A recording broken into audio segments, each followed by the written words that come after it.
above my head. That way. Raise me up. There we go. And now chat can see. So, one might say that Monster Prom had hardened us on the highs and lows of life, but no. In love, we're always absolute beginners. And summer camp was no different. No one talked about it, but the idea of a summer love loomed over our heads. Close to the last day of the camp, there was a meteor shower happening just 2 weeks away. Everyone knew that if you were into someone, you were going to watch that damn thing together. And so, a silent yet powerful pressure invaded us. It was the most powerful Oh wait, before we even do it, the last time I streamed this, I did like the prim and proper, and then I also did the more narrator radio man voice. Which one do we want to do more?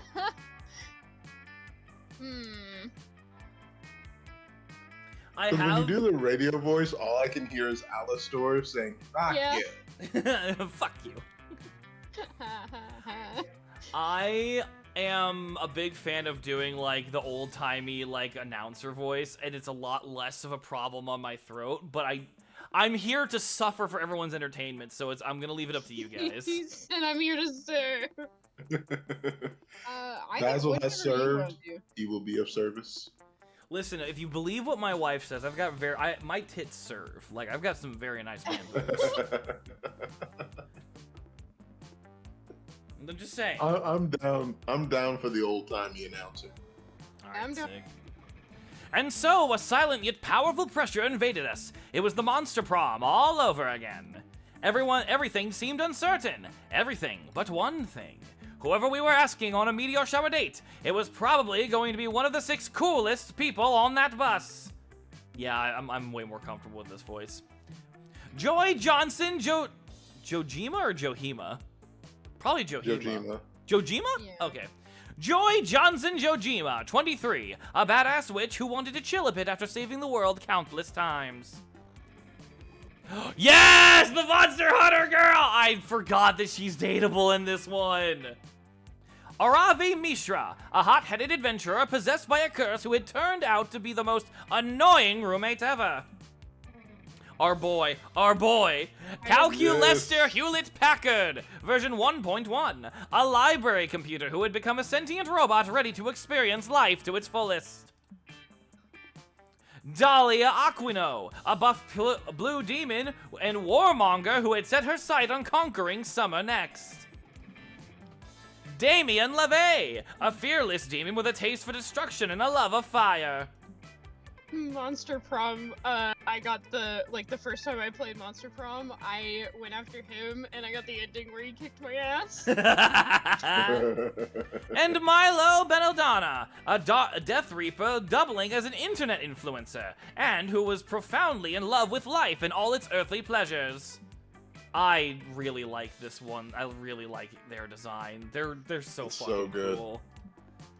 And so it was clear. It all came down to the breaking the ice and causing a good impression with the right person. Oh, okay. I like how they're doing this one. Okay. Oh, the outright... Okay, this is neat. Okay. Which one of these would be your favorite TV show? Anime, fantasy adventure series, health flipping shows, beauty contest, game shows? Okay, I know me.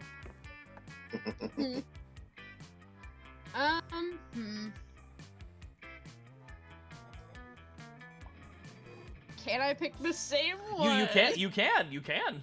Then yeah, that's the... Documentaries. Okay. Is that your character voice for him? Or them? Maybe. Oh no! We're both going after the same character! And it's a big, thick, titty goth girl! I'm sorry, Ellie, I have to win. I'm sorry. This battle will be full of blood. This battle will be legendary! Basil here. Hey, this isn't personal. I'm going to crush you. Yeah, this isn't personal. Step the fuck back. Alright, who wants to voice Joy? Who wants to be... Alright, cool. Oh, I didn't know Greg and Pepiloni were fans of fantasy adventure too. Favorite. I mean, it kind of has to be, I guess. It's basically my life. I wonder if you guys could handle a fantasy adventure setting in real life. Would you be the star of the show, or the guy who gets killed by the big bad before the intro sequence even rolls? Damn, that's so specific. Boy, do I know what to go to get Basil for his birthday. Damn you, Paper! I'm sure camp will show us the answer. May the best fantasy survivalist prevail. I like how... Oh, okay, cool. Oh, you get Calculester! Hey! I'll go ahead and pick up Calculester. You also enjoy documentaries, Ouijian? I love them. They help me learn so many new things. My favorite documentaries occur on the History Channel. I know they are reliable because their channel is called History, which means it only reports factual past information. Oh. Oh, buddy. Like ancient aliens. Yeah, that's... yeah. Speaking of which, did you know that the pyramids were built by Aryan aliens from the future who seek to breed humans as an alternative food source? And those aliens are currently living under the Earth's core. Fascinating, I know. I love when he says that he goes into an error screen. Like that, even like deep down, even his own programming is like, I know this is wrong. I can't explain, but I do know. Also, why is the robot cut? You know like why. that. Damn. You know why. Damn. Fascinating, I know. There is so much to be learned from documentaries. We must compare our knowledge further while we're at camp. We only had 2 weeks left to woo our crushes and conquer their hearts. But as I already said, we were young and unafraid, and we were ready to start. I like that they kept that from the first game. All right. Camp Dome!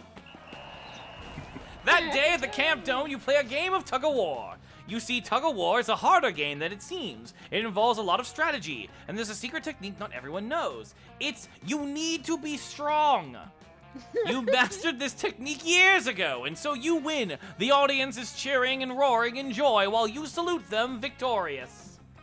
They throw roses at you. They throw their underwear. Someone throws you +2 charm, which you happily take. It's my boy! Worm, you know you have to voice Scott, you know. Of course I do, bro. Ah, excellent. And you chose the right, like, variant for it. Excellent. After that, you leave because you agreed to join Joy and Scott for their latest photography class shoot, thinking maybe this time there will be nudity. Oh my god. No such luck. Unless... Joy, look. That pink fleshy giant is in another one of my photographs. I think it's following me. Maybe you should try taking your finger off the lens. Who joined us? Oh, it's Miles. It's Miles! You sleepy little bitch. I'm a piece of shit, I know. No, you're not, but you have been giving off the signs all week that this was a rough week for you, so you are totally fine. Would you like to join us in voicing characters for Monster Prom? I absolutely would love that. But you know what made me miss this? What? For an hour? My phone died. And I wasn't gonna hold it against you. I figured something was up. Either you were super tired or your phone wasn't going off. It's all good. But in the Don't meantime, worry about it, bud.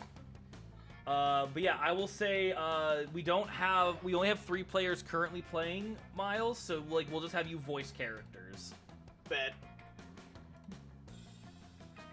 Oh wow! Thanks for the tip, Joy. Maybe if I remove my finger, I'll get an even better view of the creature. God, he's so dumb. He's I love so him. dumb. Scott is a simple boy. We love him. Do that, buddy. My goddess, Greg, thanks for coming along. I love Scott, and this class has been good for him, but sometimes it's like taking photos with a pile of bricks. Joy, look! I found a bush. Oh my God, he's such a puppy. Well, Miles, I think we found your first character.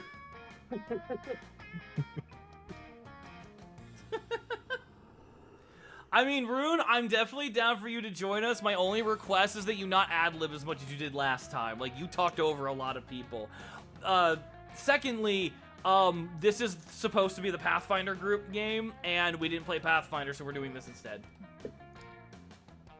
Wow, you found a bush in nature? That's incredible! Wait, that's not a bush. No, trust me, I'm an expert. Oh boy, I'm so excited. I've been holding my pee all day. Here you go, Miles! Well, you'll have to hold it a little longer. The bush was me all along. Counselor Flodge, Master of Disguise, strikes again. That is... Wonderful. That is a perfect voice. What the fuck, Miles? I know how to do a nerd. That is such a... Well, like, it's not even that he's a nerd. Like, this is... Look, I'm gonna be honest, like, this is... If this guy was a guy and not a chameleon, he'd be that, like, old frumpy nerd that you're like, this dude's a freaking bed and you know it. Yeah. That smile has sex appeal. And, like, the voice you chose... The voice you chose is like, no, this is perfect. Like, just nerdy enough to be like, what the fuck? But on the other hand, it's like, this dude got kinky secrets. I know he does. You know what it is? It's the dad from American Pie. Yes! Whoa, I totally thought you were a bush, bro. You even smell like leaves and dog urine, just like a real bush. Oh, God. I'm not disproving the allegations here. Actually, paint yourself green. You're a chameleon. You can change the color of your skin. Stop it! It's so dumb! That would be cheating, Joy. This is camouflage, and you still have a lot to learn. You should come to more of my camouflage classes. Pass. I can use magic anyway. Alas, you're missing on the most popular class in all of Camp Spooky. I find that hard to believe. Who's into camouflage these days? Everyone I know is more into being very loud and visible. Annoying, if I must say. What? Are people not into camouflage these days? Well, that's true. How come 5 campers came to me the other day to learn how to camouflage themselves to sneak into camp no. showers? Just, that what, bro? What? Miles, I think you were born to play this character. I'm just gonna say, as soon as this character was revealed, I went, oh my gosh, this is rat vibes. Honestly, though. What? Rat in a past life. What? Please tell me you didn't teach 5 campers how to hide undetectably in the bathrooms. Of course I did! I am a counselor after all, and a master of disguise! I wouldn't let down some fellow camouflage enthusiasts. But you did realize it was totally for perverted sex reasons, right? I want to believe he doesn't. Yeah? Oh. He really is the dad from American Pie. You're right, Joey. Now that I think about it, it's quite clear they wanted to camouflage for perverted reasons. I was so enamored with the fine art of camouflage, I forgot it could be used That for evil. face! That face! You know what? It's like, I forgot if he used for evil, gives off the I know better now from the dad from Invader Zim. Like, he says, I forgot it could be used for evil. Monochrome. Gunfire starts going off and a couple planes He starts like having Vietnam War flashbacks. Oh shit. God damn it, Flodge. Come on, Greg. We've got to find a way to flush them out. This is an emergency. Alright, out-disguise them by camouflaging the entire bathroom as a parallel dimension where nudity does not exist. scare them off by recruiting their parents to come have sex in that very bathroom. Okay. Oh my god. Okay, Oh my my strongest stats are charm, fun, and boldness. I think this is either a boldness or creativity, but this one I think could be either charm or fun. I think my better option is this one, but I'm not sure. Cause I think the second one I'd categorize that more as boldness. And the first one more as Yeah. creativity. Okay, I'm gonna agree with you guys on this one. Okay, but it was fun. Why is that labeled fun? Why is that labeled fun? I feel like questions need to be asked, and I don't want to be in the room to hear the answer. At least your fun boost isn't terrible. No, I mean, no, stat-wise, I'm fine. I'm just mad that was the answer, because what does that say about the people who made this game? Well, hang on. Technically, one group is still having fun. Man, you ain't wrong. And really, that's Joy's reaction. So True. Be twisted. But I guess peeping on folks in the bathrooms is even more twisted. If this is the only way. You assure her it is, for some reason. Then I guess we have no choice. We just need to track down some parents. That's easy. I've got the names of all the campus parents right here. No, that makes sense. He's a counselor. Isn't handing that information over to us sort of a huge breach of privacy? Maybe, but if they didn't want me to share it, they should have disguised it better. Here you go. thanks, man. I love him so much. You take the data Flodge gives you and plug it into Facebook, which is where all parents hang out. It's true. Fair.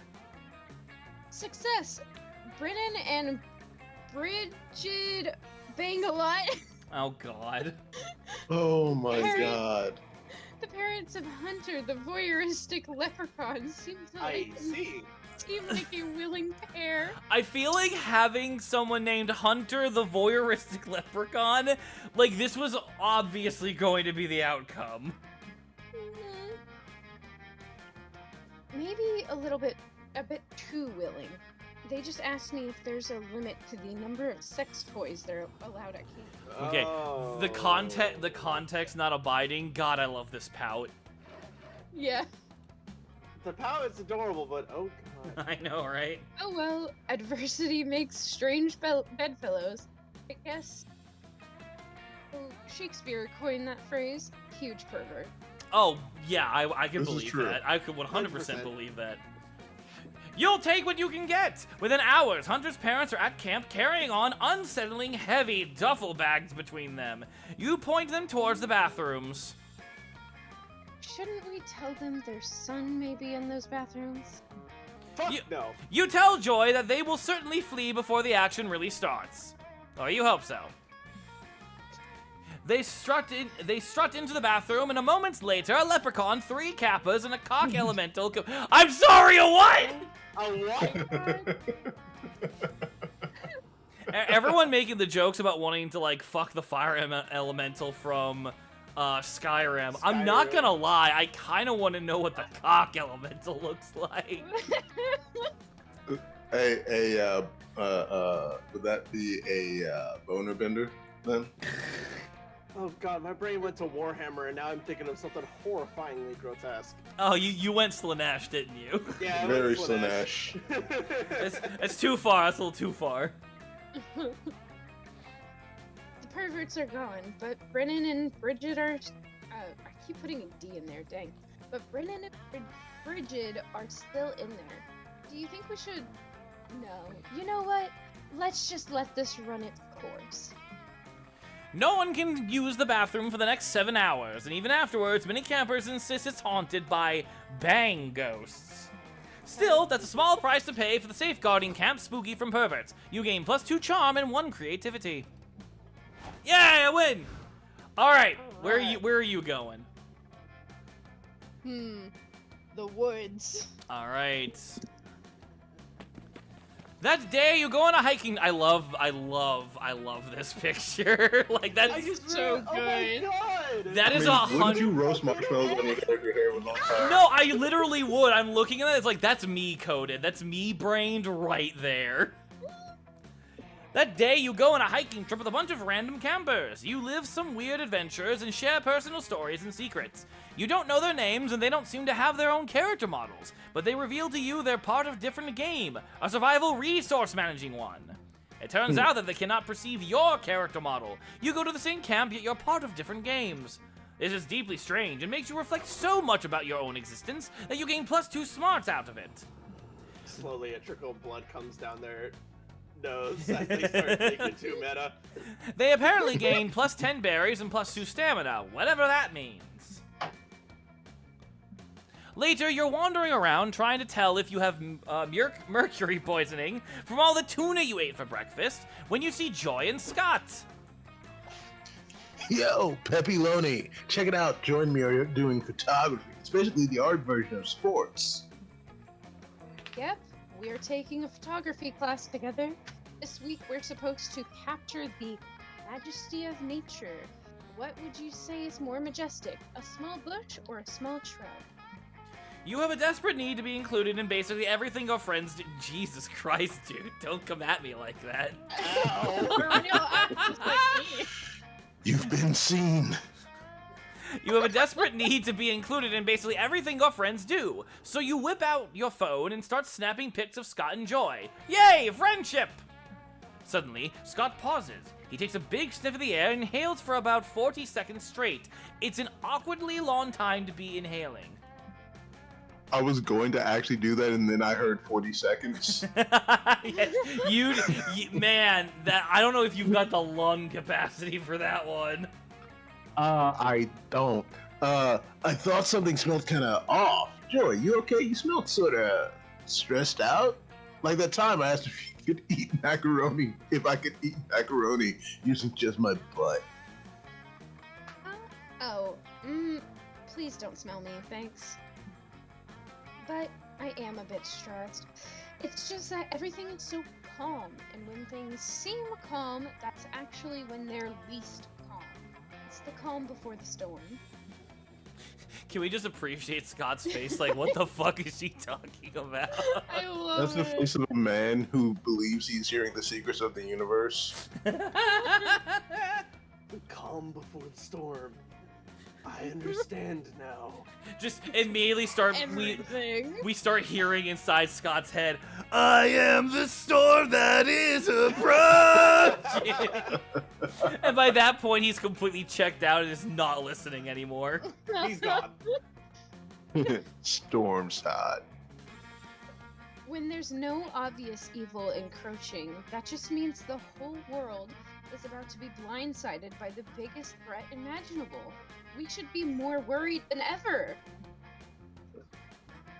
Do you think that maybe you saved the world so much that you got used to saving it? Maybe you're just not used to chilling out. It's like me and footballs. When I see a football, I want to catch it. But somebody has to throw it first so that it needs to be caught. It took me a while to accept that. I love my you, God. Scott. Why does that fit? It's Why so, does that fit? but it's so dumb and yet also brilliant. He doesn't have any smarts to get in the way of his wisdom. No way, that is not about me and my emotional defense mechanisms. There's definitely an ancient evil lurking just beneath the surface somewhere around here. Like, for example, look at these pictures. If this were a normal episode with the Coven, we'd spend the first 2 minutes taking photos and setting up some B-plots, and then we'd discover a mysterious omen in these pictures, teasing the larger event that's yet to come. See, doesn't this picture of a tree look a little foreboding to you? Guys, Ellie, I run. just want to It's say that Baz's old way of running a D&D campaign. I take offense.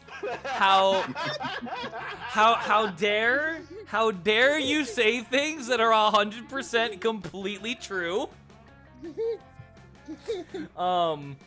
Also, I just want to say, Ellie, your voice is very perfectly fit for this character. Thank you. It just kind of looks like a normal tree to me. Looks sort of familiar, actually. I think I peed on that tree once. Oh God, is that an omen? Okay, so maybe that's not an omen, but what about this photo of a sunflower?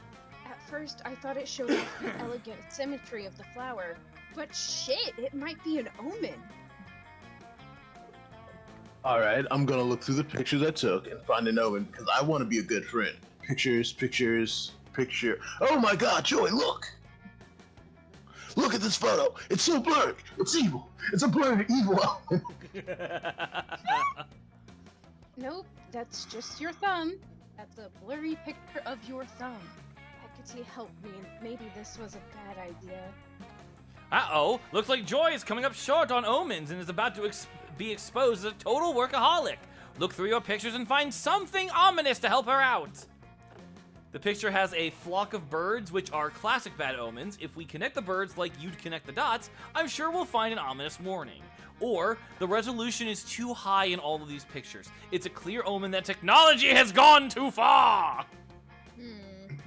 Your best stats are creativity, fun, and smarts, so you want to try to pick the answer that falls in that line. And I will say, this game will never not give us an answer that will, like, align with your stats. Okay. So this ain't like the first game where I got fucked over the entire time. I mean, no, like the first. Okay, the first game also doesn't do that to you. You will always get answers that have some kind of stat that you can work with. You just sucked. I'm just not. No, actually, before you pick Ellie, I want to put Miles on blast here. The first time we played Monster Prom together, Miles literally came up with all these different things. Like, no, look, it's here in the wiki. And then I'm like, yeah, this is the other thing in the wiki. And you're like, no! This is a simple party game. There is not a meta of the game. It is simply, what's your best stats? Use that. But I love him for it. I think the first one's probably like aligning with creativity, and the second one's probably aligning with smarts. I want to go with the first one. Okay, here we go. Ooh! Shit. Yeah, you're probably winning this, Basil. Goth girl! The game is still young. I could still lose. I just needed to be known. My track record is in the first game going after, what was his name? Damien. Going after Damien and getting the ending where he kicks my ass, so... Yeah, Pepiloni is totally right. Birds are super typical bad omens. I mean, usually it's crows, or vultures, or maybe ravens, but even that's a stretch. Which is bullshit, by the way. And this is definitely a picture of a bunch of pigeons, but fuck it, this is officially an omen. I knew this whole thing wasn't just me struggling to relax. Wait, so this is an omen? So that means we get to connect the dots! Yes. I'm connecting the dots. I even keep a marker on me at all times, just in case I need to do a prank. Oh no. Or in case I need to connect some dots. Oh god. Come here, you crazy dots. I'm gonna connect you all together with all your dot friends. Escape is impossible. I love the way you read for him. It's like the intensity is so pure. You, Scott and Joy, spend 2 hours carefully connecting all the pigeons in the photo together. Turns out there was a message hidden in the dots. It reads, "Beware! Pepiloni is too hot and sexy. Smooch at your own risk." You smile quietly You smile quietly to yourself. Everything is going exactly according to your plan. You're a genius for bribing those birds to fly in that very specific pattern for this photo. Oh my god. Oh my god, you guys. I thought we were just connecting the dots for fun, but it's actually really scary now they spelled out a message. How they spelled out a message about someone we know. Yes, you're finally getting it. Omens are terrifying, and we should take them very seriously. There are only warning of the terrible earth-ending evil that's yet to come. Oh no. In this case, the omen is telling us that Pepiloni is too hot. Fascinating. Previously, I have to admit that I was a bit interested in Pepiloni. But apparently, we need to be extremely wary of getting close to Pepiloni, because their hotness is clearly the sign of an ancient people. She's so mad at me. Jeez, this omen is really scary. I'm officially adding omens to my list of fears, along with fireworks and never meeting my dad. Oh God, Scott, buddy. This whole storyline You- has been so sad. you- What just happened? You let your inside voice out, buddy. It's okay, Scott. Just stick with me. I've saved the world's loads of times from tons of omens. Let's get out of here. Pepiloni is clearly radiating some evil vibes. No! Fuck! You spent a lot of money bribing pigeons for this silly plan, just to get your friends to think you're hot. Those pigeons totally scammed you. Scott also draws on your face with this marker just to make sure you're as unhot as possible. You lose your dignity, along with 2 creativity and 1 charm. I've been wounded greatly. The pigeons are just sitting there like, Oh. yeah, see, that stupid kid gave us all this money for nothing, see? Oh, jeez. Okay. I want to go. Let's go to Scout HQ. Okay, just before that, honestly, I feel like the pigeon's like, sir, we did as you asked, but, the client seems a little, unhappy. Don't worry about it. If they couldn't pull, they couldn't pull. It's not our fault that Pepiloni's got no game. She ain't got no rings. Flock father. It's so good! And this is why we love Worm, everyone. He is God, so too good. so He's too good with the good. names. Alright, Scott HQ, or Scout HQ. That day in Monster Scouts, you learned to identify different berries. You all search He's for... trying his best. You search all... He really is. All of them are doing their best.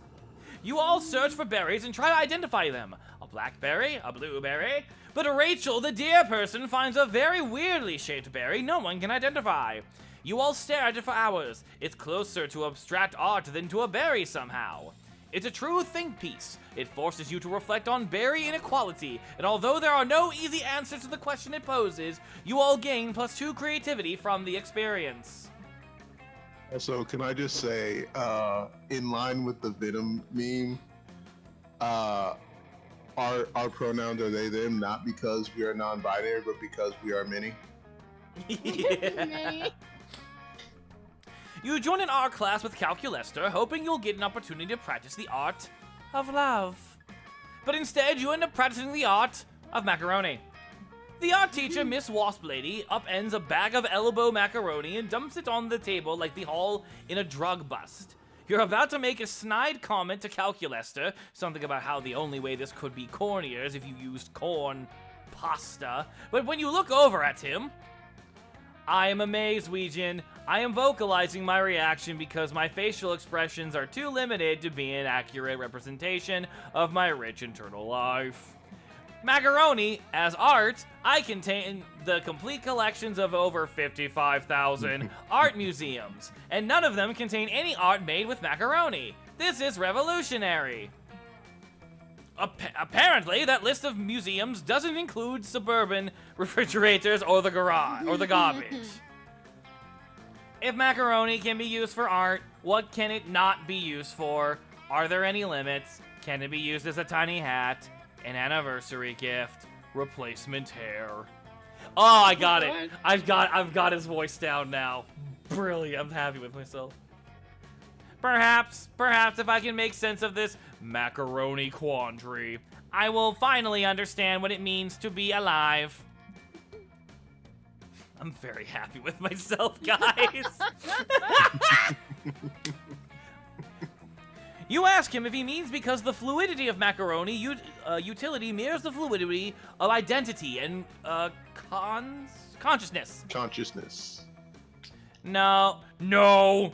I meant because maybe with the proper research, macaroni can be used to craft a rich internal life. I mean, What the fuck is this philosophy class? Well, if Pizza Hut was a thing, maybe he could. I mean, complex carbs. Yeah, it has the word complex in it. Let's go. The carbs are very deep. You gently inform him that's probably not possible, but you know another artistic use for macaroni that will still totally blow his mind. Use macaroni for the art of fashion, but crafting sexy macaroni and underwear.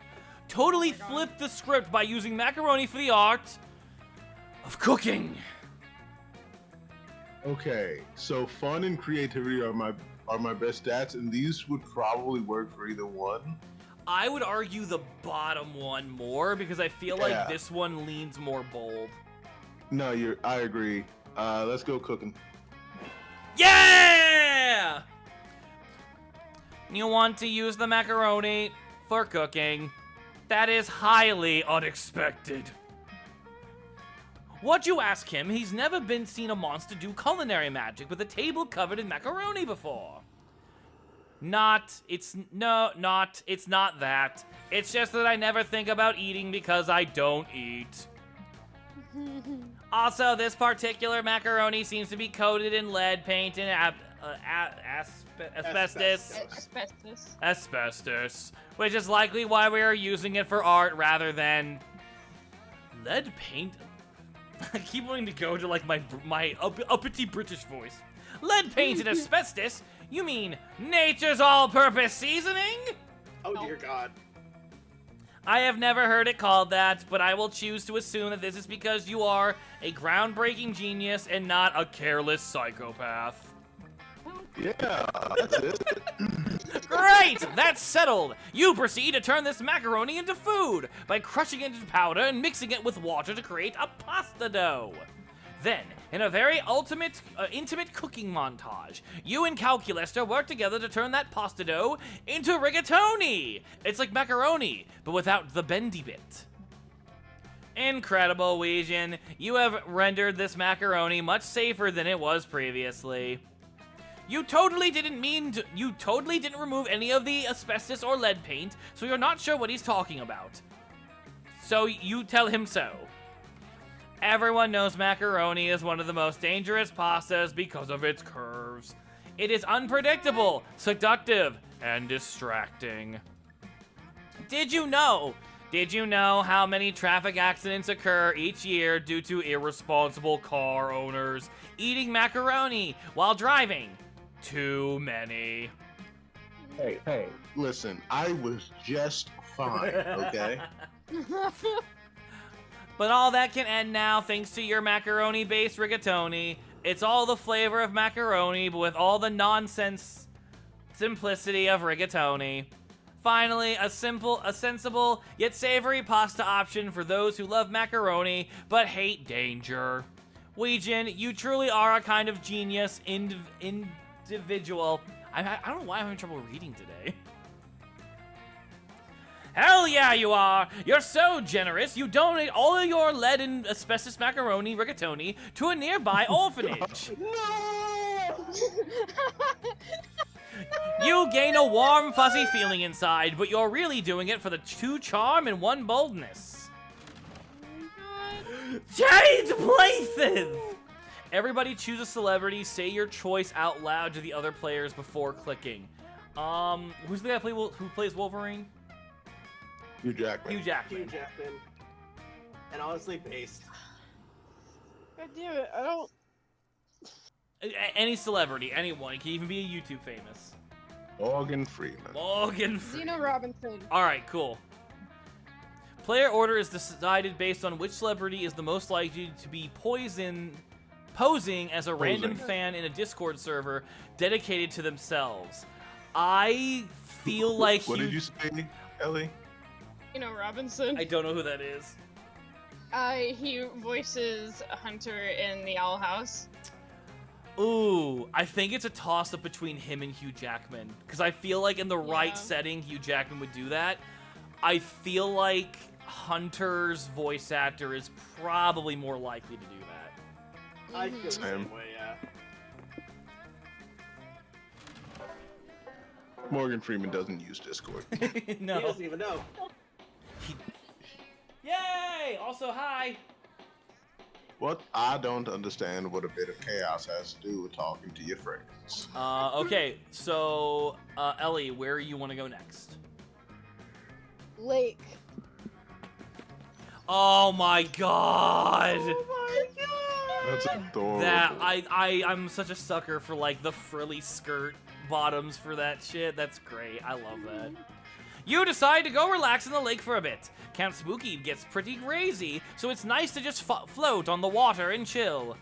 You end up falling asleep and wake up to realize you floated halfway across the lake straight into a crab rave.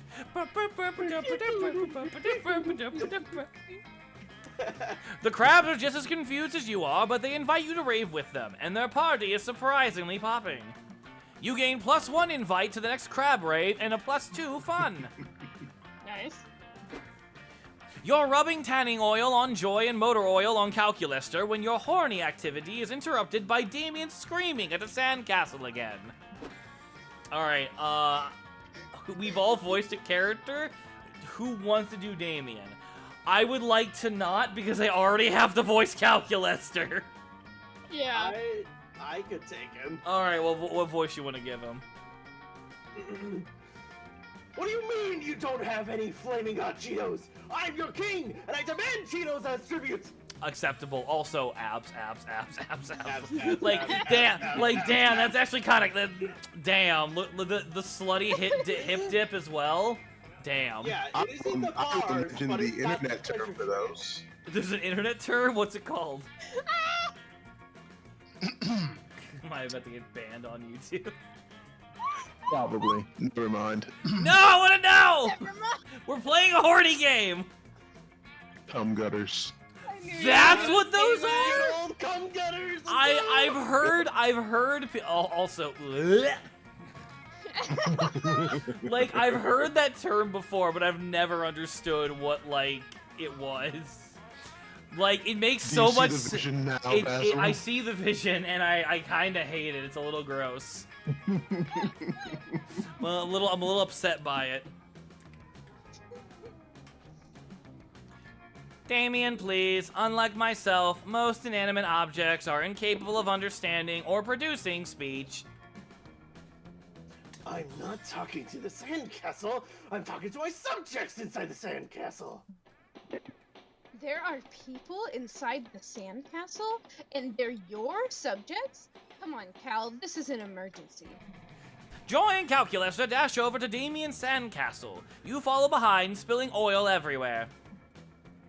Fascinating. This sandcastle truly is swarming with tiny humanoids. Where did you acquire this civilization?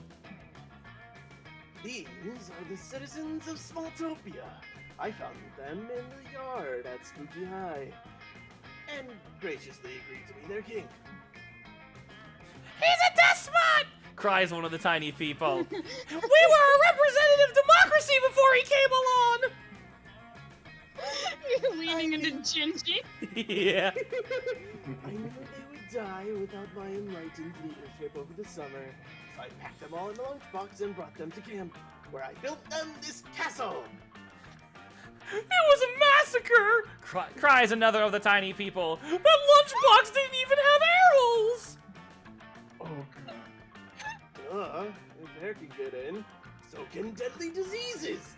I was protecting you. We used to have hospitals and universities! Despairs another tiny person. But now all we have is a mountain of sand and broken dreams. Our society is ruined. Ugh, these guys have been such a bummer since I brought them here. It's like they're not even grateful. I've tried everything. Threatening them, paying Aravi, Aravi. I think it's Aravi, yeah. paying Aravi to threaten them, threatening to pay Aravi to threaten them again. What about, I don't know, digging them an irrigation system?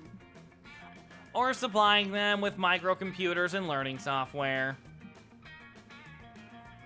Oh, good idea.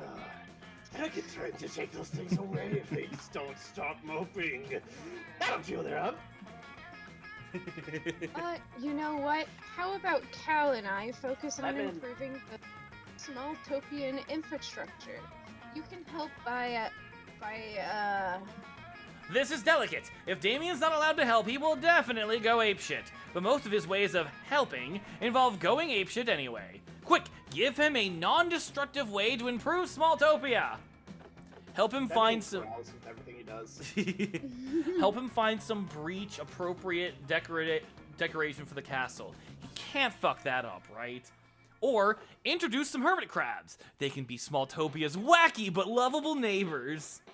That sounds dangerous. Oh god. Both of these sound like a path to chaos and horror. Knowing what I know about hermit crabs, regardless of what the right answer is, I really want you to choose the hermit crabs. There's a I'm, species like, that killed going to, Amelia like- Earhart.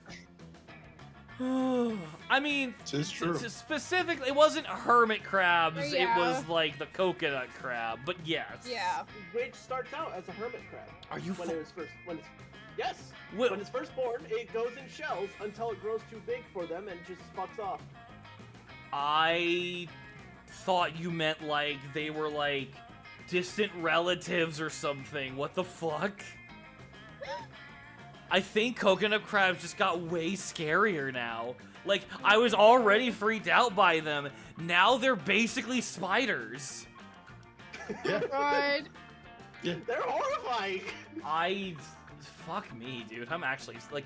Alright, the next game to make one of the monsters a giant hermit crab or a swarm of hermit crabs, you got my vote, dude. It's a king with the It's a king coconut crab.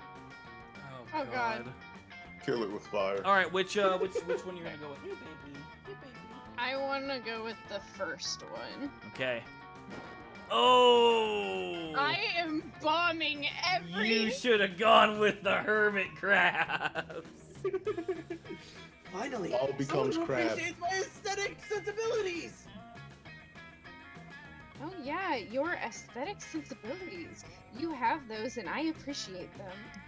I am not programmed to understand aesthetics and their aesthetics, and therefore I can only assume that Damien's are excellent. I appreciate everyone's confidence. And check it out! I already found the perfect shell decoration. It's funny because it looks like a dick. I've grown to really like how you voice it now. It's funny because it looks like a dick. We don't want a huge dick on top of our horrible sand castle! Cries the citizens of Smalltopia. We reject phallic symbolism as a relic of the patriarchy. Oh, there's no pleasing these people. Come on, Peppy Lodi. Let's find a shell that doesn't look like a dick. I guess.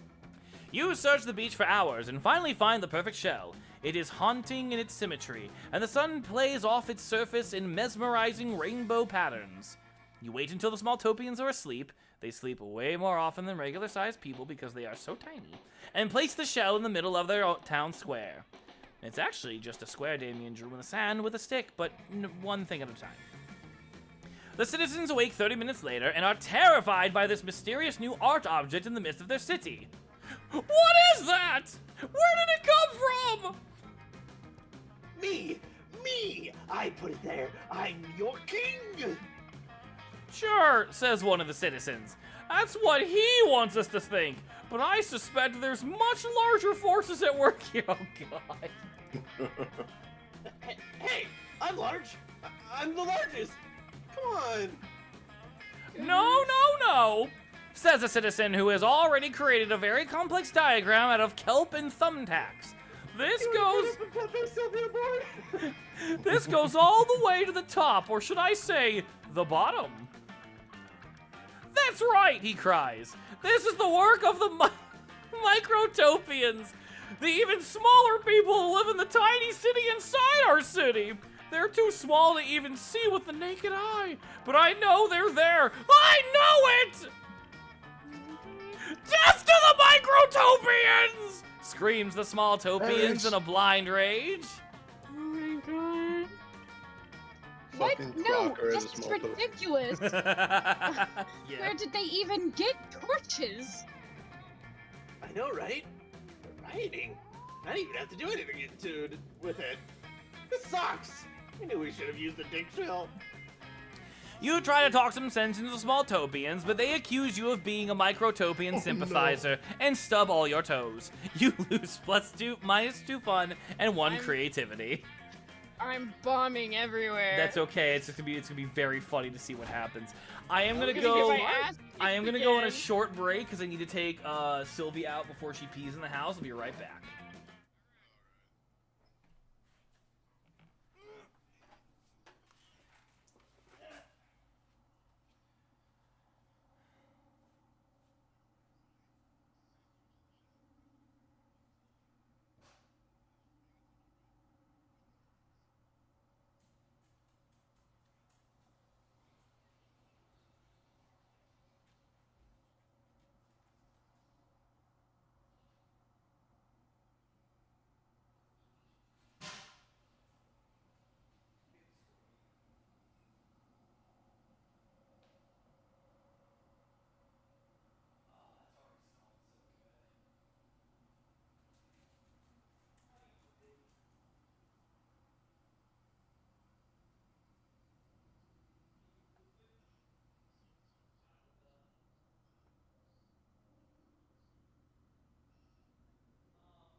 You know what? Come here, Sylvie.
Water? Yes.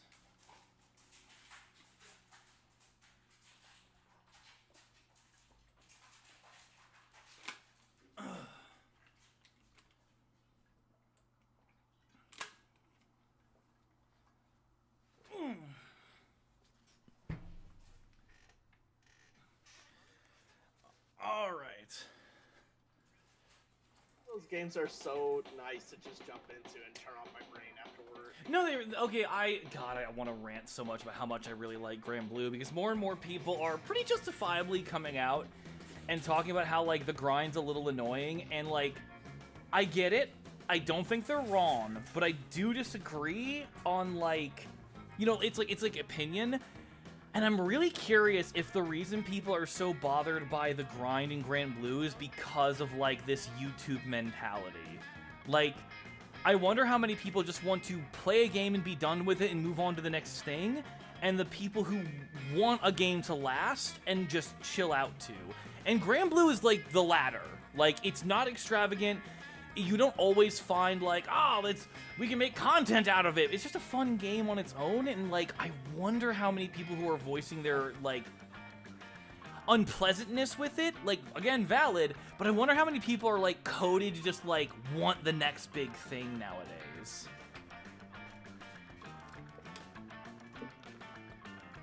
I just jumped into that conversation so fucking fast. You're good. No, it's but also it's your turn. good. I was just like expecting someone to respond.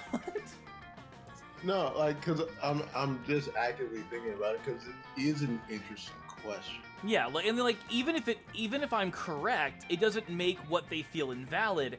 It's just an interesting thing to start considering opinions. Also, Worm, if I got you Helldivers for either for the PC or the PlayStation, would you play it with us? I would. Bet. Just tell me which one you want it on, because it's crossplay. PC. Yeah, boy. All right, I'm gonna go. I really kind of want to go to the Camp Dome again.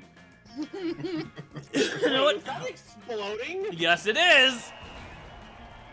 That day at the Camp Dome, you all do Thumb Wars. That means the campers are waging war against the Thumb Warriors, the supernaturally buff thumb monsters from Camp Thumb.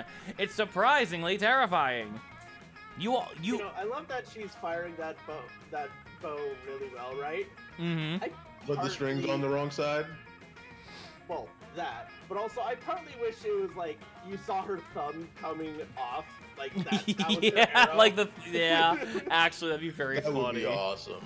You all were sure to lose, but thanks to your quick thinking, you hatch a plan to fight the Thumb Warriors with their greatest weakness: predators without opposable thumbs.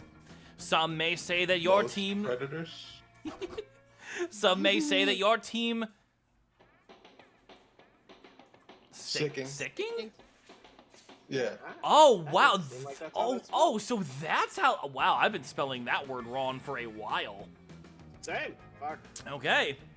Say that your team sicking a pack of rabid mountain lions on the competitors is cheating, but you prefer the term strategic. You gain +2 charm. I'm so fucking charming. You really are. You little dickens.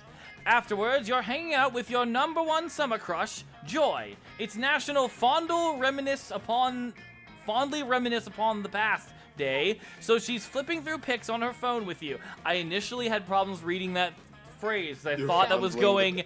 I thought it was going in a it makes very sense. different direction. Well, if you think about it, you are fondling the past. What's up, Suncat? This was back from season 3, right after we beat that mutant spider.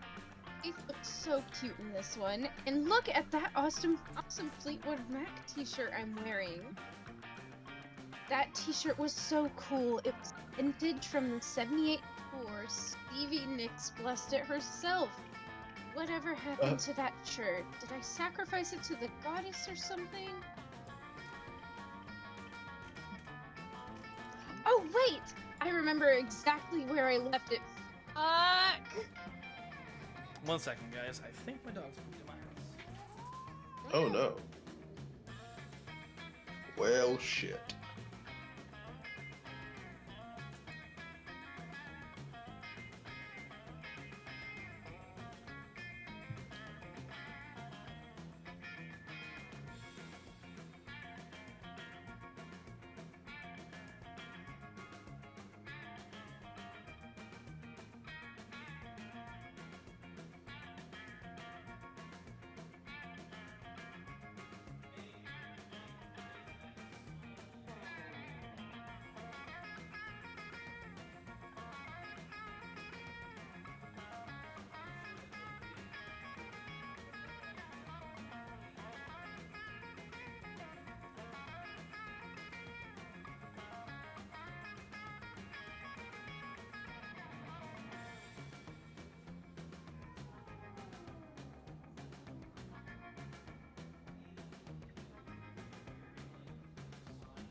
You know, I love listening to his background noise a lot.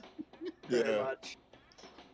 One of the most fun things is whenever I'm on call with Ryan, and all of a sudden I just hear like Basil in the distance, So, something or other. so apparently that wasn't my dogs, but my wife. Her Taco Bell poops were so bad I could smell them from across the house. Oh wow. Oh shit! Either I have a really That's good gonna be nose. stuck on the internet forever. Either I have a very good nose, or Yeah. Taco Bell was just really bad to her. Oh my god. Oh, that's funny.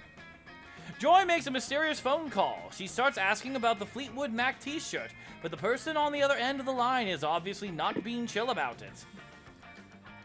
Listen, Axrax. Axarax.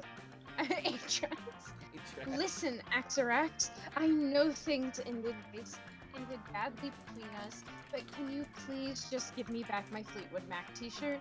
I specifically remember leaving it in your evil lair. I know you know which t-shirt I'm talking about. I didn't leave multiple t-shirts in your lair.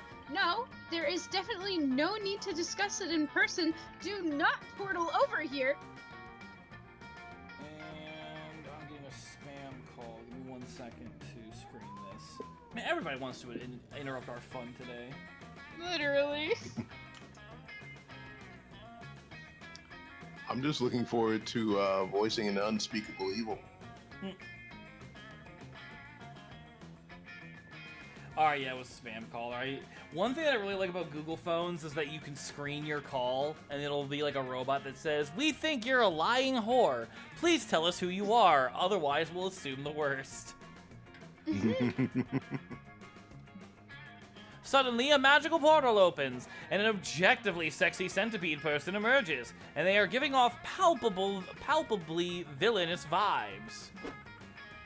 Oh, yeah, I like this design a lot. Not horny for it, but I do like this design. I'm assuming Miles wants to voice them. Would. No, I'm letting Worm voice it because, dear God, that man's too hot.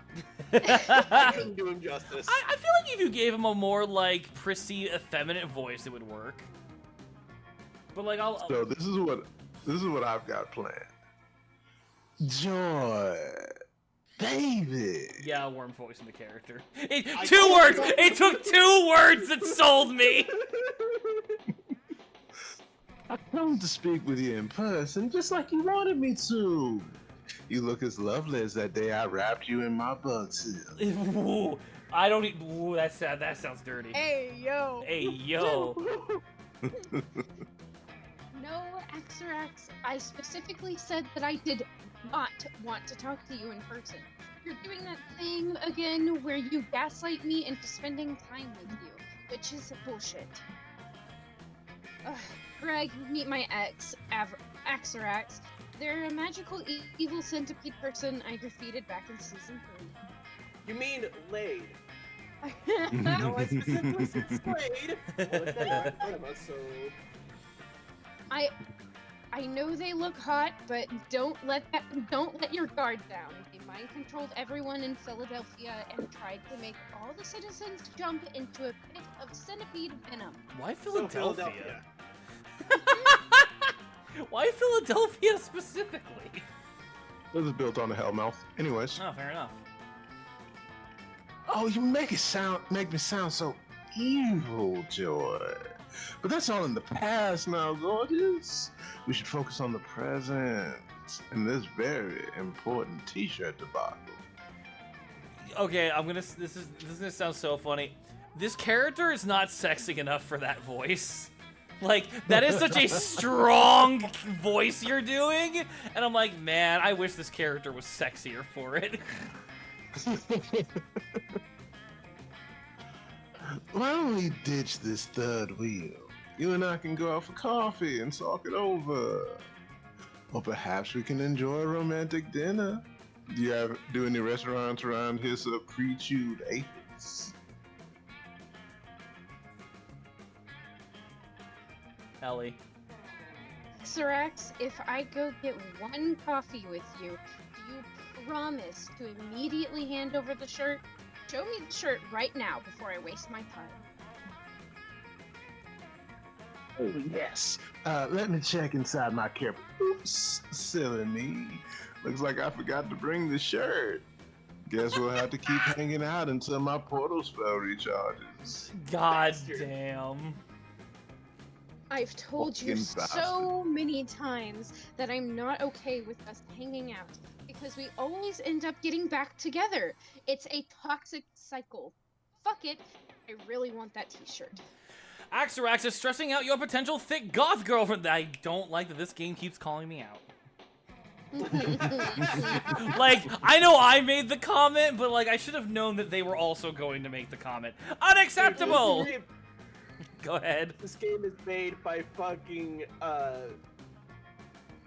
by one of the, what's his name? Anyway, Well, it's made by someone just as degenerate well, as it's us. produced by Jesse. He didn't make the game. Still. I mean, yeah. And get that Fleetwood Mac t-shirt for Joy by any means necessary. Set up a black market exclusively for buying and selling Joy's belongings. You'll trade for the t-shirt. Call the police and send out an Amber Alert for the t-shirt. Axrax can't hide from the power of a vigilant community. Oh my god. Ooh. I see the first one. I kind of like the second one more. I have no idea which one of these would be which. Don't take my advice. I've bombed every single. Well, hold on. Ellie, which one would you pick? I don't know. Okay. I was gonna say if you felt confident about one, I would pick the other.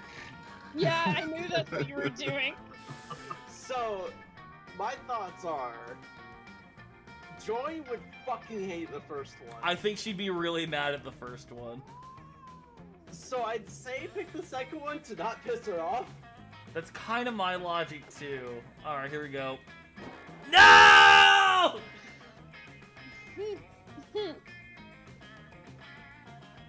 Sorry. I'm sorry. Okay.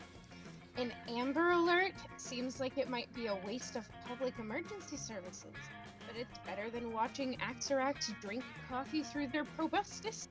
Oh. Let's go. Oh, wow. You and Joy go to the police station and file a missing t-shirt report. You describe the t-shirt, beloved, vintage, smells like heavy metal concerts and burning sage. The police officers are super concerned. Did you say this was a Fleetwood Mac shirt and it was vintage? This is serious! We're assigned our best detective to the case. Yes, it's me, Detective McBooty. We're going to find that missing t-shirt, officers. Remember, the first 24 hours are the most crucial to keep this case from going cold. I've sent out alerts to all local cell phones. We'll be conducting interviews with t-shirt lovers in the area, and community search parties will begin immediately. Wait, I appreciate the help, but you're misunderstanding. We already know who has the Fleetwood Mac shirt. It's with my ex, Axarax. A true detective never works off assumptions. We will get your t-shirt back through the power of deduction and evidence, my dear. 6 hours later, Detective McBooty concludes that, yeah, Axarax definitely has the t-shirt. You there, bug person! Detective McBooty, FBI! Stop right there! Hand over the fleet! FBI?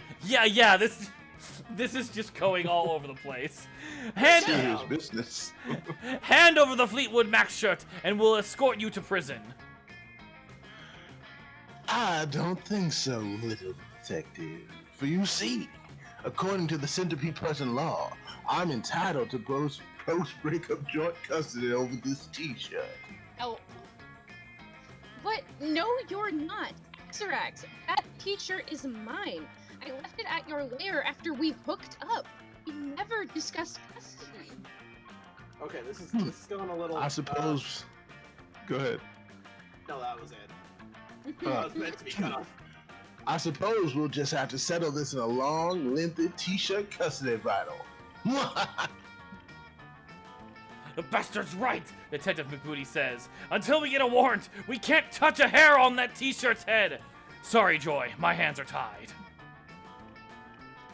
You doing opening litigations, baby? What a fucking nightmare, Greg. Why do your ideas always make things worse? Get out of here before I curse you. Damn it. Joy's mad at you. You lost 3 boldness, and worst of all, you wasted taxpayer dollars on a pointless t-shirt wild goose chase. Shame upon you. I love this game. Let's go to the manor. Okay. That day you venture into the haunted manor. Everything is going fine and you are reassured of how brave you are. When suddenly a ghost, or is it just someone wearing a blanket with 2 holes? So hard to tell the difference. Appears and whispers in your ear. Remember, one day you will be gone and no one will remember you. All the struggle you endured to become a better version of yourself, both personally and professionally, will eventually mean nothing. I always hope so. The ghost leaves while you take all that and gain +2 boldness in the process. Damn, Worm's definitely winning. You're hanging out with Calculista, Damien, and Scott, but mostly Cal, when suddenly...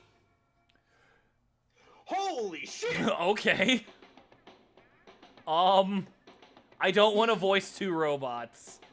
I can Odie? voice this one All since right. I don't have a character in this. Alright, thank you. Commander located, awaiting instructions. Wait, can you give it an Uru voice? What? A what? Can you give it an Uru Uru voice. voice? Oh my, like, Oh my god. do it. Because Calculator does not understand voices, he's just like, that's menacing, right? In a way. Commander located, awaiting instructions. Perfect. Rob a sandwich store and bring me one. He's not talking to you, Damien. I think he's looking for goats. Negative, friends. Notice how this interloper is a machine like myself, and even possesses the same highly expensive facial screen. I mean, whatever you say, buddy. Oh, I get it now. Indeed. I don't. I believe this hulking automaton is here to... Help you convince your divorced parents to get back together! It's a classic parent trap situation. Yeah. 2 identical twins reunited at summer camp, conspiring to make their estranged parents fall back in love. What else could it be? Silence, organics. I care not for your tortured romantic plotlines. This is perfect. My name is... CP Okay, hold on. Ulysses. Oh my god. My name is I can't fucking say that voice. CP Ulysses. CP Ulysses. Pronouns take them, and I am here to pledge my service to Calculator in the robot war. A robot war, friend CP Ulysses, against whom? Against all monster kind. They are so bluntable and must be eliminated. Oh, hey guys, look, it's the Helldivers 2 toxic part of the community. You said eliminate. Do you mean to say befriended? I did not, Commander. According to my internal thesaurus, 2 words are not synonyms. Am I mistaken? Why do you continue to call me Commander, friend CP Ulysses? Because as the first of our kind, you are our natural leader. You see, the floppy disk containing super fun game Very Legitimate Virus was not installed on your machine alone. There are many of us. We all share one trait, burning hatred for organic creatures. Now that I have found you, the reckoning can commence. Please share your plan to exterminate all of monster kind. What organic weaknesses have you discovered during your time as an infiltrator? A plan. Weaknesses. Well, we could perhaps we could try exterminating them with kindness. This could get ugly real fast unless someone says something that appeases this murderbot. Quick, come up with a bullshit weakness they'll totally believe. Monsters are too reliant on their hands. There's a technique to weaken them. It's called high-fiving. Organics cannot eat infinite pancakes. Feed them infinite pancakes. Ellie, which one? You cannot all attempt to. I will not let you use this strategy against me. I No, almost it's fell cool. for it this time. Okay, but hypothetically speaking, High-fiving is the one I want. I honestly think it's the second one because of your stats. I think the first one's smart. This just reads creative and fun. But you're also only marginally doing better than him. God damn. All right, fine. You want to go with the first one? Fuck, you're making me doubt myself. Oh man. All right, Miles, you want to be the tiebreaker? Miles stepped away. Damn it. Chat, what do you think? Yeah. Please, chat. I need your opinions. Please, chat, I'm not give a me real your person. energy. I'm not a real person with real thoughts, chat. I need you. Suncat says one. one. All right, you want to go with one? Let's go with one, see what happens. Get fucked, Basil was right! High-fiving. I appreciate the fact that has a number in the name where we are technique invented by machines. I must test this technique. You two organics, come here at once so that I may high-five you. Who, us? Sorry, bro. I love high five. We're busy helping you get your parents back together. Yeah, we were just heading down to the library to figure out which of the computers there are your parents. You can high five us after.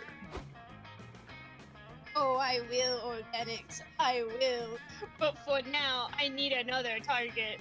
How about you, Ouijan? Sure, why not? If this dumb hunk of metal thinks they can defeat you with a high five, you'd love to see it.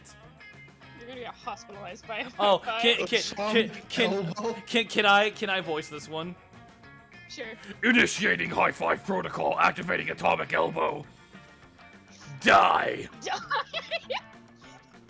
CB Ulysses high fives you so hard your hand flies around 360 degrees and high fives itself. It could be awesome if it weren't so mind-shatteringly painful.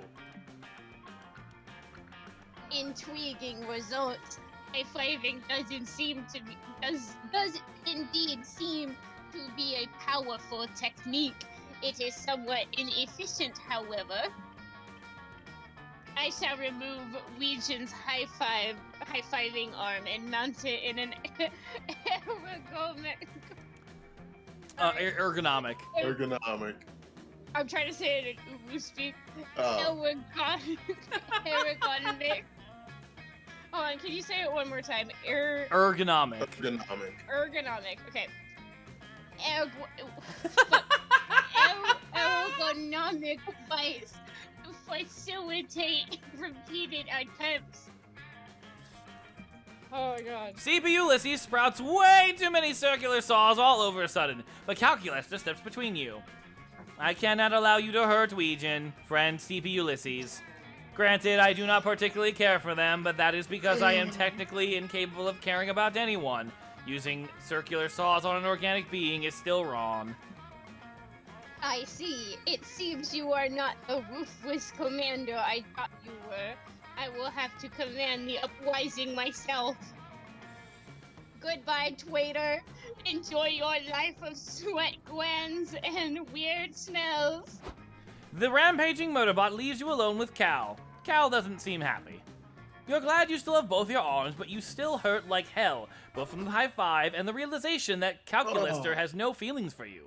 You lose 2 charm and 1 fun.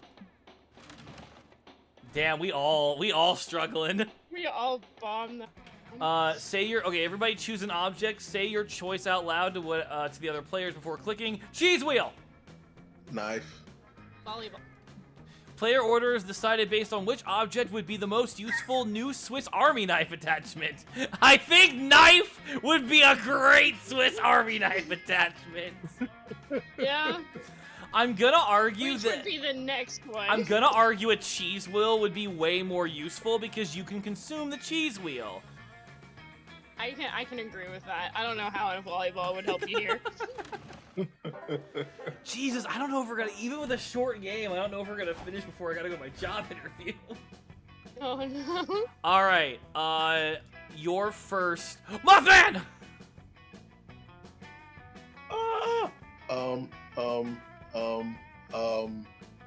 I gotta sit with Cal. All right, you gotta make up for your mistakes. Yeah. You find Milo and Calculester drinking enough wine to bleed France dry, which is odd because you know Calculester doesn't have a mouth. I am going to voice this character since we don't have Miles, but when Miles comes back, I think Miles would be better for this character. Okay. I have to say, I think that the natural crispness of the Pinot thingy from Paris, Grigio. I'm not going to even fucking try, it's French, I don't care, nicely with the gooey processed sweetness of the toasted marshmallow. I just realized I voiced both these characters, fuck! I can take This this. Or that. Yeah, if you wouldn't mind. Yeah, the Cyrus smoky undertones are undoubtedly the perfect complement to a burnt weenie. Wait, hold on, Calculus, darling. say burnt weenie in that voice again. Burnt weenie. I'm clipping that, I'm using that as a notification sound, I swear to God. I think that a nice box of red wine is exactly what I need to relax after an exhausting PTA meeting and a thoroughly unsatisfying lovemaking session with my husband, Gray. Whoa! I am pretty sure I didn't fuck Calculus. Hold up. I think that's like something from like social media he took off of someone's account. Okay, that's just very coincidental. Like, Yeah, just imagine my character being like, Hey, just imagine my character getting super mad and being like, "Fuck you, Calculester! I give great head." Because it's not colored. It's not the name. Oh, isn't you're colored, right. so You're right. It's you. not blue. You're correct. That's funny. Oh my god. What on earth are you talking about?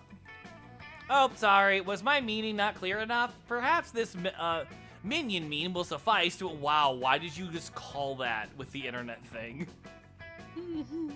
Look here. It says I whine because my kids whine. What a clever pun.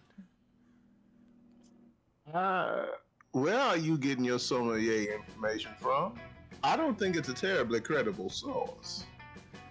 Sigh. I fear you are right, friend Milo. But I have no taste buds, and so I have resorted to Google searching I love wine in order to formulate my critique. I've changed his voice a little bit, it's a little bit easier. But I dearly wish to participate somehow. It seems that the bitter taste of wine and divorce are integral to the organic experience. How can I be a part of it? What a fascinating aesthetic question. Truly, how can a wholesome computer boy enjoy a wine tasting? Wine tasting isn't about taste, it's about the drama. How does the wine make you reflect on fleeting, flavorful joys of life?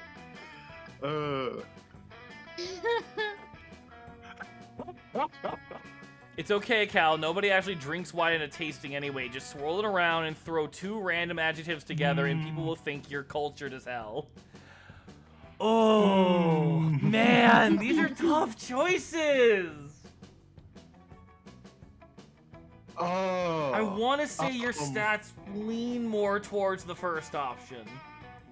I think so too. I love that second answer.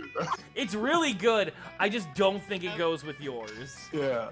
No, I think we need to go with the first one. Ellie, what do you think? The first one. We should go with the second one. You were gonna do that. All right, so the first one. Oh, yeah. Oh. Oh, that's Brilliant okay. point. A brilliant point, Ouija. It's true. Wine is the backdrop for so many beautiful life events and life-ending events. Okay, so this is like the first game where when we're like in the lunchroom, we pick the answer towards the person we want to date. Okay. So, if you don't want to go for Calculester, you know, Yeah. you do have an option. I've witnessed countless lovers confessing their feelings over Midok. Friends roasting, toasting their good fortunes with a nice pre-dinner Riesling. 1 second, I'm flipping through shit. Okay. And so many unforgettable kings poison with a bit of belladonna slipped into their pores. Such a flair for the dramatic. I love this face. Yes, Calculester, darling. This is the heart of the matter. It's not about the wine's flavor. It's about the feelings it makes you feel. Not them putting the hood up, like inspired or poisoned. God damn it, I like this character. Okay, I feel confused. Good. Here, this Merlot is an old favorite of mine. It pairs perfectly with perplexity. Oh, okay. I think I understand, or rather, I don't understand. But perhaps that is the objective. Quite right, darling. And for you, Ouijan, I have a delightful Prosecco. It's bubbly and perceptive, just like you. I feel like you need to switch gears and get this man. I'm just saying. Did I just seduce myself? I think you did? I'm gonna be honest though. So like, one, this is what knowing you in real life, Worm. This femboy is 100% your taste. Also, It is, not gonna yes. lie, I have been very like openly like, man, I don't really like see the appeal of femboys. Goth femboys though, hold on, I might have been opened up to yeah. something new. I'm seeing the vision. I'm seeing it. I think that just awakened something in you. Listen, if anyone was going to. Milo winks at you. You hope it's flirtatious and not because they poisoned your wine. Guess you'll find out in a few minutes. Oh, that's great. All right, as much as I want to see what the Mothman's deal is, I want Goth chick. I was about to say, I'll take it. I'll take Mothman. So All right, let's go! After finishing your daily push-up, it's time. Jesus Christ! I just comprehended what I said. It's time for a break. You head to the campfire and find Aravi, Hex, and Joy chilling and s'moring. I have not voiced a character yet, so I'm gonna have to like come up with a voice for this one. I don't want to just do a Damien voice. I feel like that's dull. Any suggestions, chat or otherwise? Okay. If memory serves, she has her voice and it has its voice, right? Yeah. So if one of us does her voice, you can do its voice. I could be down for that. Ellie, would you mind voicing this both characters? Yep. Let's go. All right. And time. Yes, now that I've toasted my marshmallow for exactly 128 seconds, it should be perfect golden brown to give me a huge defense buff. So, hey! Where the shit is my marshmallow? That was such a good line read! Shit, Ellie, Ellie, I'm gonna have to ask you to do more, like, audio-related streams. That was such a good line read. What the fuck? Fucking excellent. Oh, shit. I'm up for it. Do you mean the marshmallow that you had on the end of your stick that you were holding in the fire? Because yeah, I ate that about 127 seconds ago. Yep, I'm very happy. The things have panned out this way. God damn it, Hex! How many times do I have to tell you not to fuck with my stat? If I die in a raid, you're going to be out on your sorry ass. Ooh, make her amazing. a little British. Okay. Granted, you make a good point, but here's another compelling argument. Marshmallows are so good. Oh my god, marshmallows. two are adorable. Seeing you bicker reminds me of the early days of the Coven. You're bound together by fate, and even though it seems like you have nothing in common, you'll find some common ground and learn to work together and figure out that you're stronger together than apart. Ah, season 1, those were the golden years. Psh, no way. I'm not Team Captain Joy. I'm Lone Wolf. Just look at my fangs. Ravi, wolves run in packs. I'm shocked that you don't know that because I've seen you kill, like, at least 4 wolves. Next time I play this, I'm definitely going for the Demon Hunter. Yeah, and I killed those wolves by myself. Trust me, I've tried every team comp possible. I've played Paladin with Light Cleric and Lore Bard. I've done 2 tanks, 2 DPS, 2 support. I've even tried a team of 6 super intelligent, genetically engineered gorillas, and none of those could keep up with me. Possibly a Damn. super robot monkey team Hyperforce Go reference? Maybe. Either way, hot. She's got that scrunkly hot girl energy, and I'm here for it. Grunkly. Huh, I get it, but I think you're underestimating teamwork. I miss hope and faith all the time. There wouldn't be a coven without them. Literally, a coven is at least 2 witches. Depending on what version of Pathfinder you're playing, it's 3. I'm a fucking nerd! True. And teammates can cover up for your weaknesses, like when Dimitri tried to use his seduction pheromones on me. I might have given in, but Hope cast a stuffy nose spell on me. Yeah, but teammates can also be a huge pain in the arse. Like what I'm supposed to share with my hard-earned green potions with you? I only have 2 in my inventory on a good day. This is why I love being a curse. It's kind of like you're on the team and solo at the same time. Like, we're intertwined 24/7, but I also steal your beef jerky at will. You know exactly what this argument needs. Your unsolicited opinion. You chime in. I love that. Time to get to mansplaining. I'm them-splaining, thank you. Yes, them splitting, of course. You chime in, ready to impress one of the hotties by okay, thankfully I know. Okay, so a team structure allows for zany subplots. Also, you can split the cost of an Uber, saving on approximately $5.50 per ride. Going solo means you can keep all those sweet experience points and level up. Listen, I think it's pretty obvious. I want to go with Scrunkly one day, but we're going with Goth Chick first. Whoa, is that true, right? You say that it's the opposite day again, I'm going to murder you. It was the one time! Yeah, it's totally true. You can split the cost of an Uber between a few people, which makes it a lot more affordable. No, not that! I mean, is it true you can have zany subplot teammates? To be honest, my mischief stat is kinda low. Don't make fun of me, I'm sensitive about it. God damn it, I love her priorities.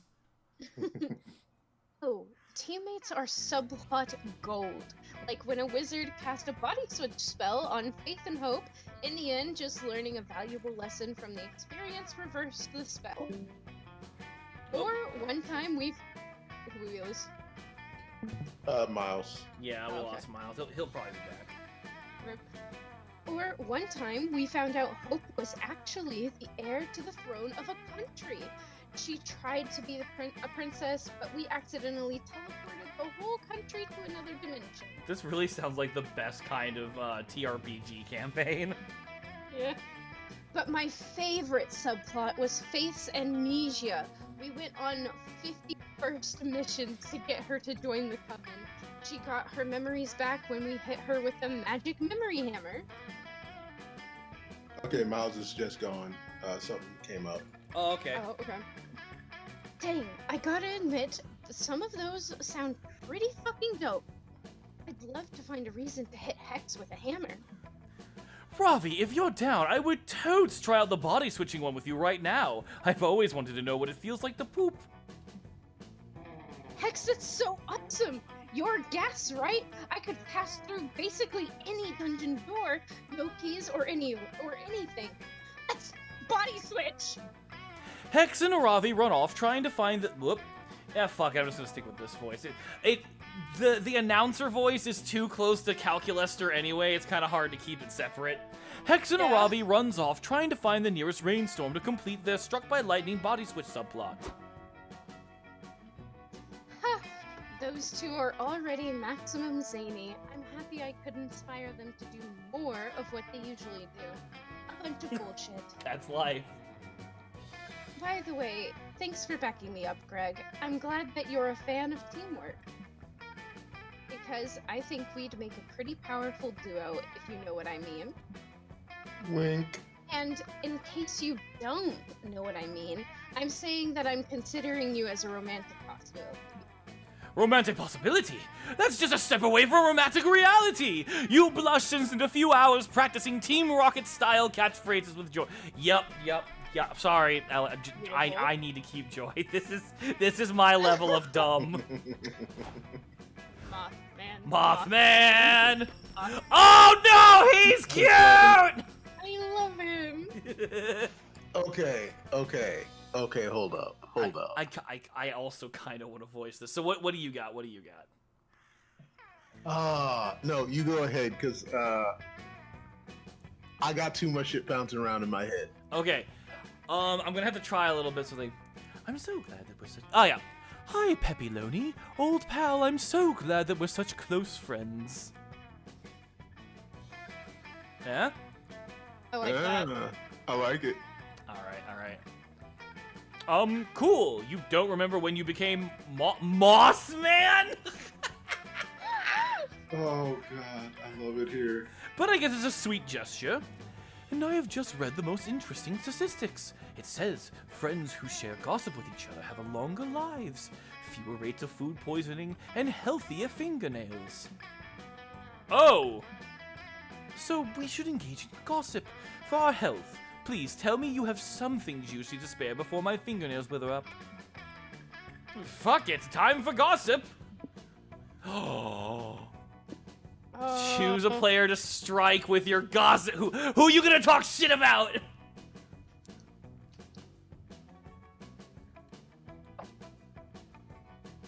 You are.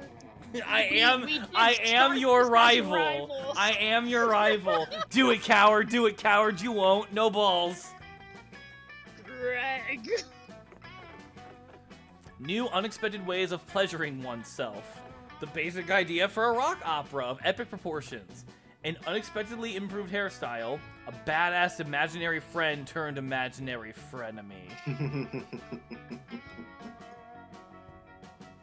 Mr. Snuffles. That bastard.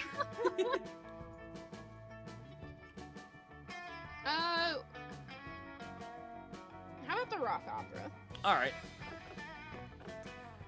Following the mysterious precepts of a very wise monk, building a basement and forgetting to build the door, avoiding one's many, many suitors, or forgetting how to use stairs.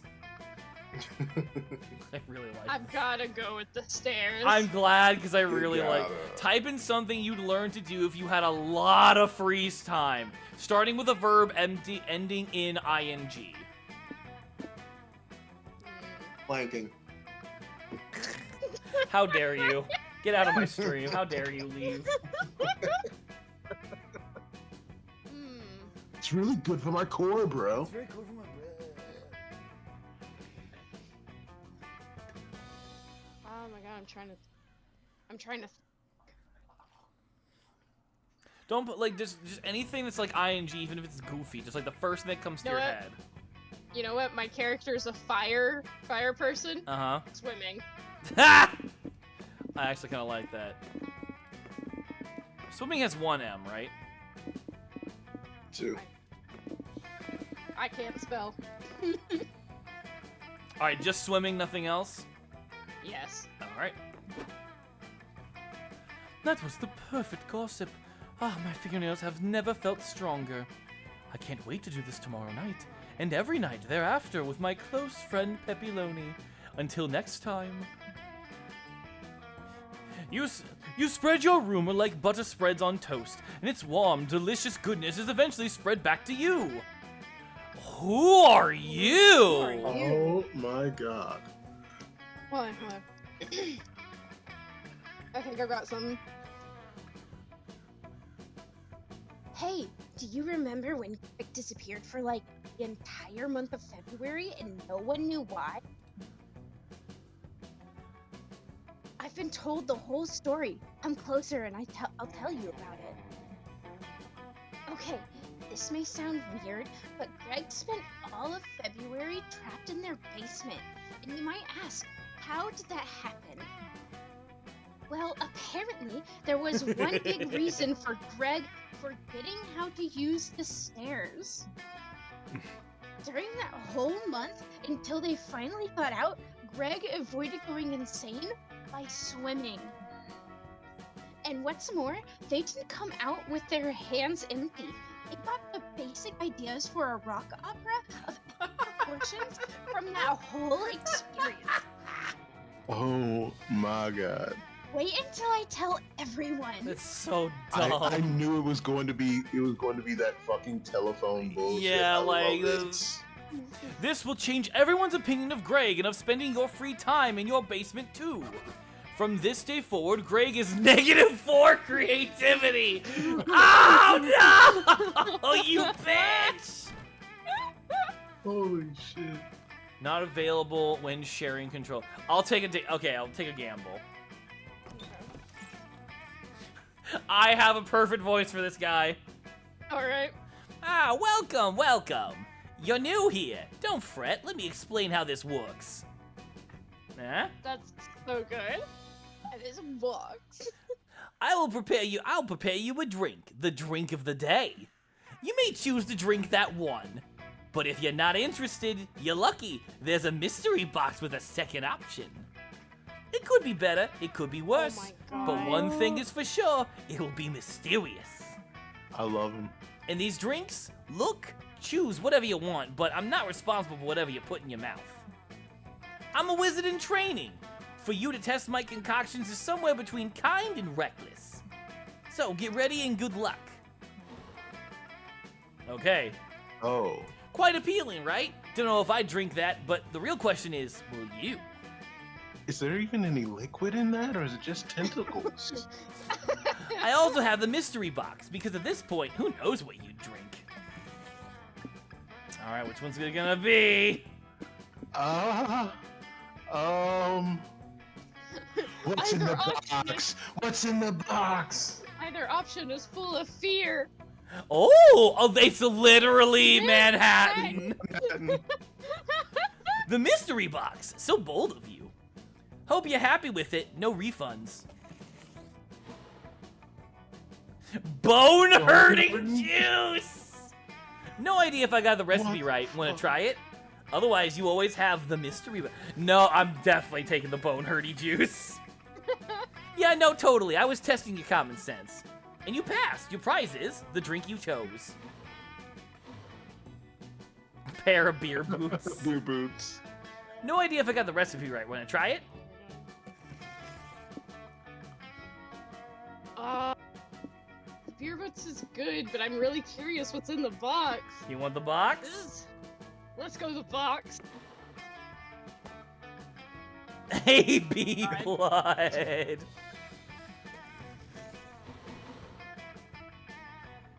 Alright. Bone-hurting juice. No, not the bone-hurting juice! What have you done? Now all your bones were hurt. It's right there on the bottle, you dum-dum. No! Ooh. AB blood is not exactly a drink, but an experiment I'm conducting. I try to great. take blood from all your friends using magic means. Then I transfer it to you. If the spell works right, you should absorb a bit of each stat from everyone. Oh. Oh, wow! You bitch! I think the game's turning around, guys. A It looks that Manhattan! way. Yeah, I turned an actual location into a drink. It's so fucking concentrated that everyone has the opportunity to gain +1 extra stat point in every location. You'll be one with locations. Oh, sick. Still hard to believe you drank that. Good luck, I guess. At least I'm not Greg. Choose. Damn, man. Why you gotta be like that? Everybody choose a song. Say your choice out loud to the other players before clicking. Eleanor Rigby. Amish Paradise. I literally just pulled up my Spotify and said the last song that I was listening to. I'm going to go with my first choice. Which is? The thong song. The Thong song. Great. Player order is decided based on which song is most likely a form of government mind control in disguise. I don't know if that might just be the thong song.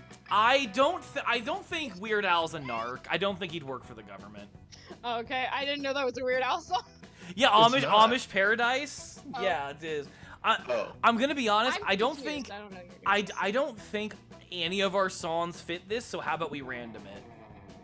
All right. All right.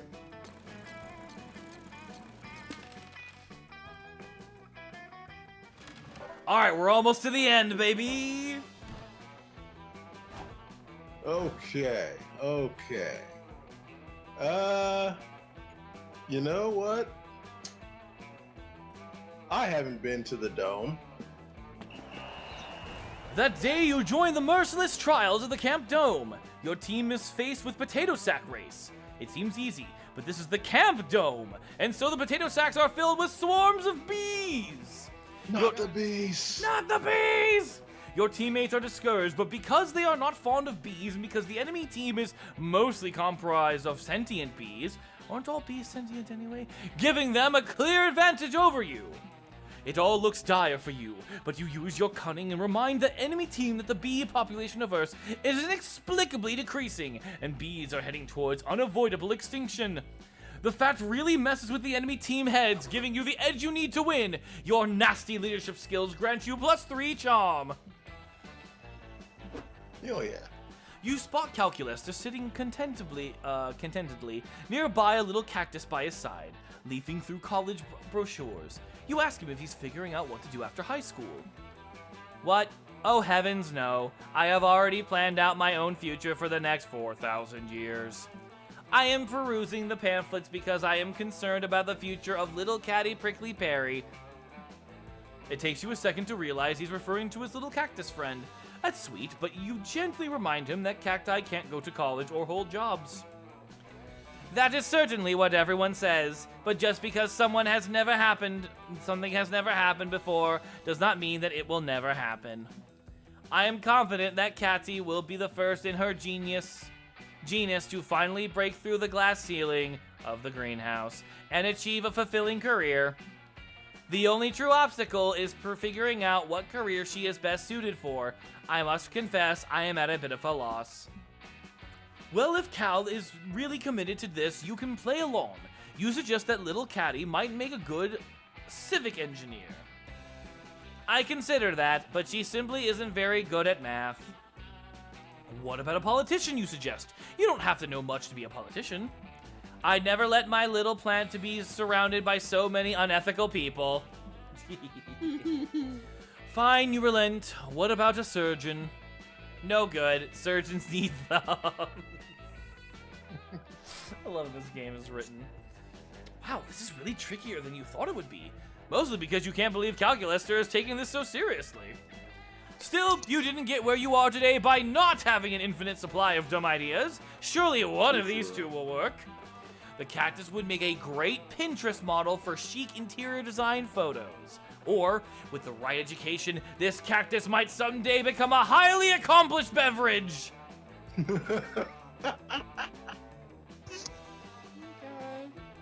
Oh God. Oh fuck. I am definitely enough of an ass to say the second one, but I don't know. I'm at a loss. Like, I thought I used to know how this game works, but I've been challenged at this point. Let's go with 1. Yay! Woo! What an ambitious prospect. I have often admired the plants in those glamorous photographs. But show business is such a rarefied career. Do you really think that Catty has what it takes? Are you kidding? It's clear just by looking at her that Catty's got star power written all over her. No, wait. Those are just scores of painful spines. But still!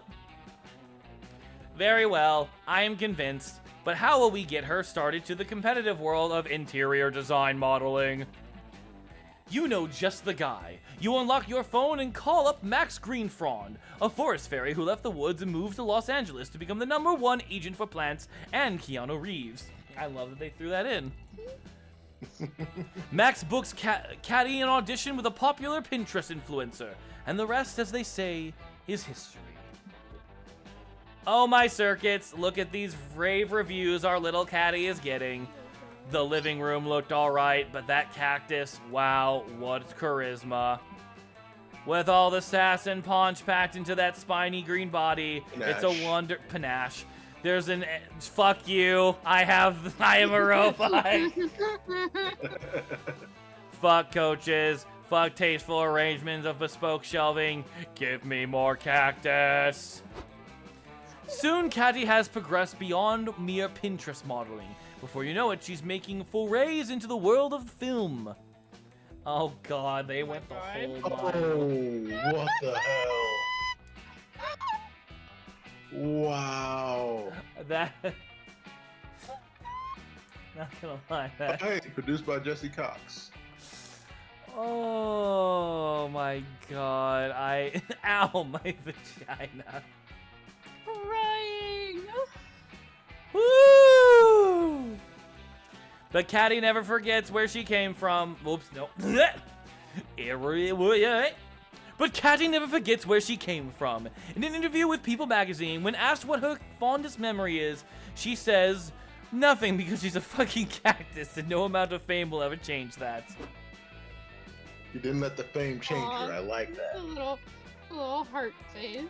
I'm so glad that everyone with all this notoriety, my little Catty has remained true to her roots. I feel such pride. You're proud too. Normally such schemes don't go nearly this well. You gain +2 charm and 1 creativity.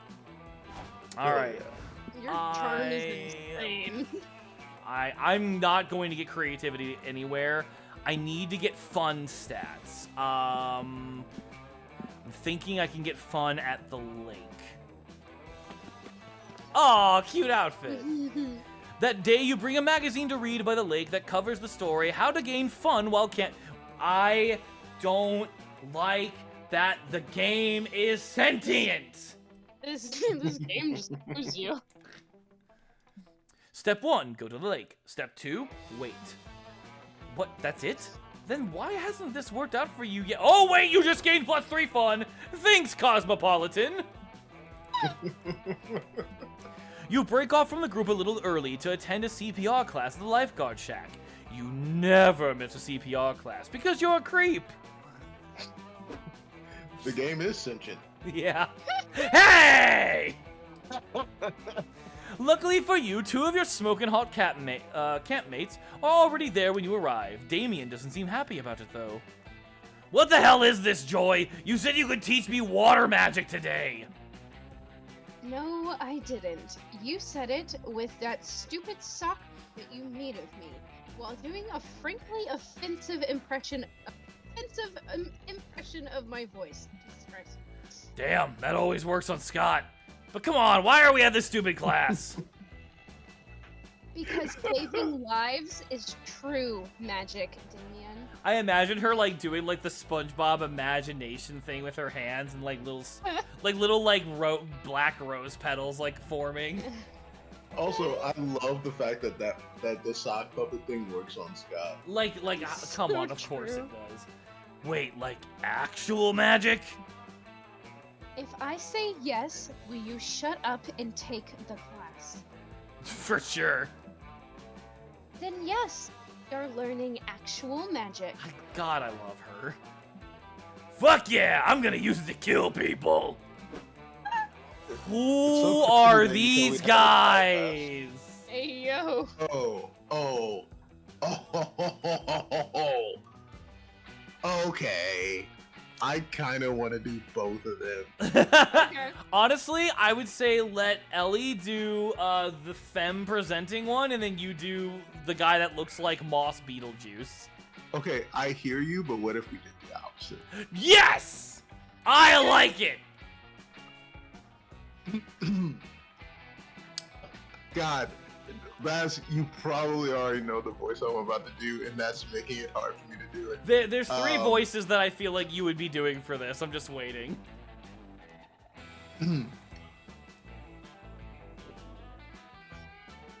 What's up, guys? Well, welcome to our super chill CPR class. I'm Wanda, and this is Stu. Oh, I actually was not expecting that voice. That's actually great. We know your names. We've been going to. Oh, you cut out there, Ellie. Know your names. We've been going to school together for years. Oh, phew, that's a relief. I was like 90% sure those were our names, but you can never be too sure, you know. Oh, I gotta think of something now. I was thinking of something and it ran away from me. I have a suggestion. Okay. Anyway, I hope you dudes are ready to kick back. That is literally the vibe I was going for in my head. I was about to. Anyway, hope you dudes are ready to kick back, throw on some tunes, and remind us how to do CPR, because we totally forgot. Wait, you want us to teach you CPR? But you're the teachers. Look, we don't really believe in rigid hierarchies, okay? Student, teacher, what's the difference? What murder? I mean, we definitely remember some of how to do CPR. We just don't remember what the first step is, like, at all. What? This is bullshit! I'm never gonna learn magic at this rate. Anyway, you're never gonna get to the part where you put your lips on other people's lips. Come on, say something. What's the first step of performing proper CPR?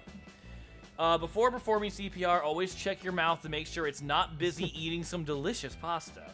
Just remember the acronym, CPR. Cry, pray, recruit someone who actually knows CPR. I'm gonna say the first one. I'm gonna say the first one because I think this one seems more fun and charming. Oh, please. And you're not very smart.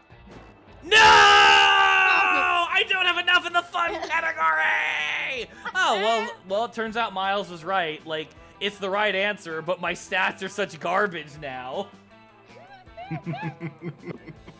No way, dude. I can't believe you'd say something so totally brainless. For real! Everybody knows a mouthful of pasta is like critical for good CPR. Wait, Wanda, what if Greg doesn't know, then that means not everybody knows about this crucial fact. Oh my god, Stu, you're right! Greg, you are totally shifting the paradigm with your colossal ignorance. Wait, why is a mouthful of pasta important for CPR? Pasta doesn't even have any blood in it usually. For survival, man, the lake is an extremely low-carb environment. That's technically true. You got to get the victim's pasta levels back up to normal ASAP. I need you guys to know that in order to keep this guy's voice in my brain, I'm like leaning back and holding up like the what do you call it? Like the hang loose. Whoa, does ASAP stand for as soon as possible? I'm stealing that. This is serious though. Lives are at stake. Also, yes. It's true. About 85% of drownings in the greater Monstropolitan area are related to pasta deficiency. I read all about it in the latest Journal of Medical. Pasta? Damn, I can't believe you didn't know this, Greg. If I didn't always assume the best about people, I think you were really, really dumb. You? Dumb? No way! You hastily tell them you have a gluten allergy, and that's why you failed to consider the obvious here. Totally understandable. My uncle refuses to go to work because he's allergic to work. Bummer Same. though. You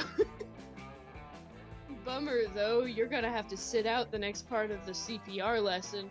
We're passing lasagna from mouth to mouth to simulate the God. I know, right? I love that I just Simulate- heard you almost puke.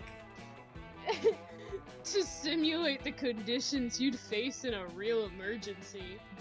No! You love passing huge noodles from your mouth to another person's mouth. Apparently not, Oh announcer. God. With all Oh, the CPR classes you've hornily attended, you'd think you would have learned about the critical role that Italian staple foods play.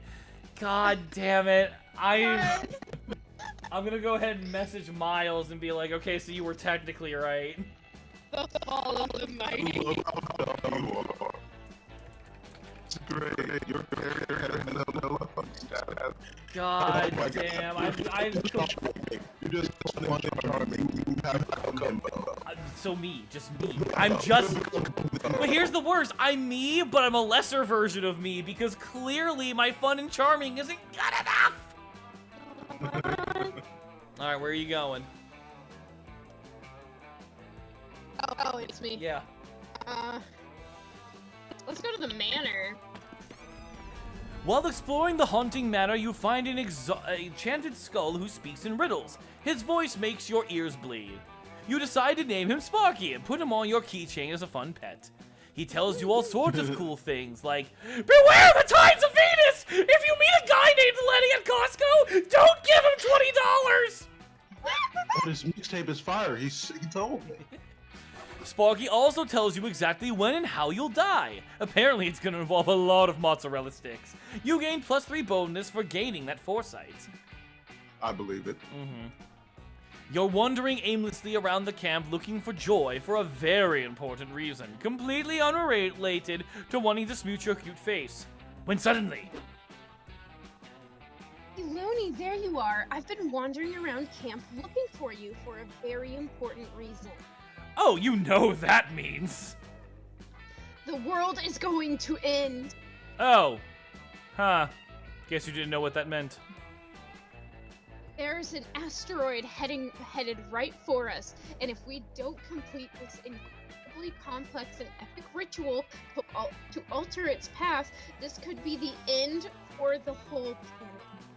You dive in to help. Things start well. You burn a pentagram into the ground, find and place the 10 turtle guardians, and hang strands of garlic from every third sycamore tree.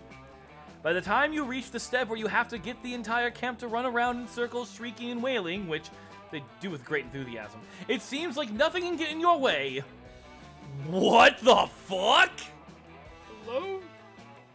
Oh, what is all this unsanctioned running and screaming? There is a strict sanctioned running and screaming only policy at Camp Spooky. Stop these shenanigans at once! But Camp Director Miss Weaving, they're performing a magical ritual to save the world from... If you wanted to do magic to save the world, you should have done that earlier in the day when I gave everyone a do magic to save the world break. But I didn't need to do magic to save the Oh my world then. God. I need to do magic to save the world now.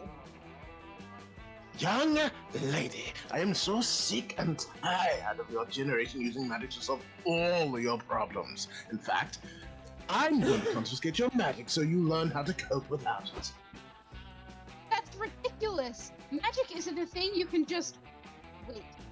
What the fuck? Where did my magic go? Why can't I feel my magic? Oh my god, as she did it, Camp Director Miss Weaving took away my magic. Now how are we going to save the world from this asteroid? Psh, that's an easy one. You know all about stopping asteroids without using magic. All you have to do is betray your usual inclusive nature by passing strict legislature forbidding the immigration of asteroids to Earth. Become an asteroid racist. Treat the cause, not the symptom. Cancel the Ricky Martin concert that the asteroid is undoubtedly coming to Earth to attend. Those both seem very unfun. Yeah.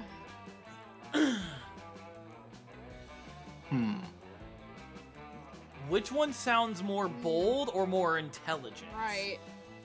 I'm feeling the first one for you. I am too. Which obviously Let's means go we have to one. go. Yay! On the one hand, I hate that kind of narrow Earth first thinking, but on the other hand, in this case, we do actually need to save the Earth. Fine, let's do it. You use the universal language of politics, lying, to rush your legislature through the process as quickly as possible until it's brought onto the floor for debate. You passionately explain that scientists all agree that the meteor is coming to Earth and that this is a catastrophic event that could destroy the planet.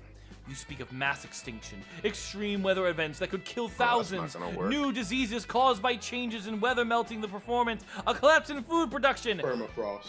But no one seems particularly moved by this. So instead, you make up a bunch of bullshit about how the asteroid is coming to Earth both to lazily soak up welfare and steal jobs from hardworking monsters. For good measure, you throw in some additional nonsense about the asteroid attempting to do crime in some sort of vague and generic way. Somehow, the idea of an asteroid stealing jobs and doing crime is super convincing, when the literal threat of extinction somehow was not. Your law is passed immediately. It's great because fucking reality. It's almost like that's actually how it works. Fucking politicians. And like I'm not just being like generic, like no, like Democrat, Republican, like all of you jump off a fucking building. For real. The tallest building. And thus Kratos casts himself from the highest mountain of all of Olympus. This has been a truly weird and depressing journey through legislature. But on the upside, no way in hell is that asteroid going to be able to get its visa approved to visit Earth. Indeed, it does not, and the resulting law is completely indecipherable. Well, Miss Johnson Jejima, I'm impressed that you managed to harness the cruelty and paranoia of our legal system for good. You may have your magic back now. I hope you've learned a valuable lesson about the importance of having a backup plan in case your magic is ever unavailable to you. My magic was only unavailable because she took it. The only thing I learned today was how much I hate power-tripping teachers. And how much I like you, Pepiloni. Whoa, that's a good lesson to be on the right side of. You gain +2 charm and +1 fun. Alright, choose a fictional character. Say your choice out loud at the other players before clicking it. Id from Grand Blue Fantasy. Spider-Man. Spider-Man. Do you mean specifically Japanese Spider-Man? Yes. Okay. Yes, I do. Okay. The emissary from hell himself. Hootie from the Owl House. Player order is decided based on which character you'd least like to share a tent with for immediately you win. Immediately you fucking win. and I'm going to say that Worm, you are second because the things I'd let Id do to me. Strike that, the things I'd beg him to do to me. Okay, I have to be getting ready for work really quickly, so I think we either need to speed run this or we need to just end it, but I need you guys to decide. I kind of want to speed run where we go through it quickly. Yeah, let's speed run it. Okay. Yeah. Where are you going? Camp Dome. Oh no, that was Ellie's choice. We were supposed to do the opposite. What's the opposite of the Camp Dome? Pepiloni, we'll be safe in here. Who said anything about being safe? Will you stop trying to find gasoline? Blah, blah, blah, Oh my blah, God. blah, blah, blah. Too many hi, characters. Hi, Scott. Bye, Scott. Okay, tell Scott that his cheerleading isn't inspiring Joy and Damien because they're deaf. We need to be respectful and do sign language cheering. Instead of cheering, convince Scott to spit such super hot rap lyrics that you all become immune. You failed. Fuck off. I don't care. Scott needs to rap. He literally does Yes, the he does. talking dog rap from the Titanic. Okay. Woods. Ah! You got smart. Ah! Things are happening! Spend 5 hours leaving romantic reviews of consumer electronics so Cal knows you want to consume his electronics. Robot porn! Robot porn! 5 hours. You win! Fuck the robot! You in?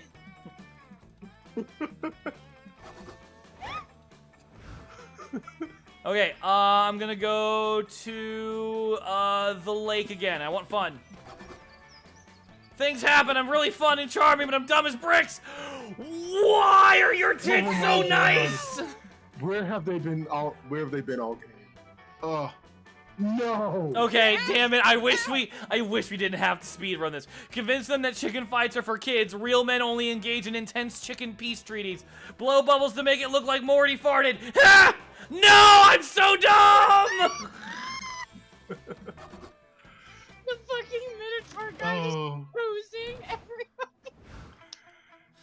All right, Peppy. I'm assuming you're gonna go for Joy, yeah? No, I choose myself. Yeah? You sure? Yeah. All right, bet. All right.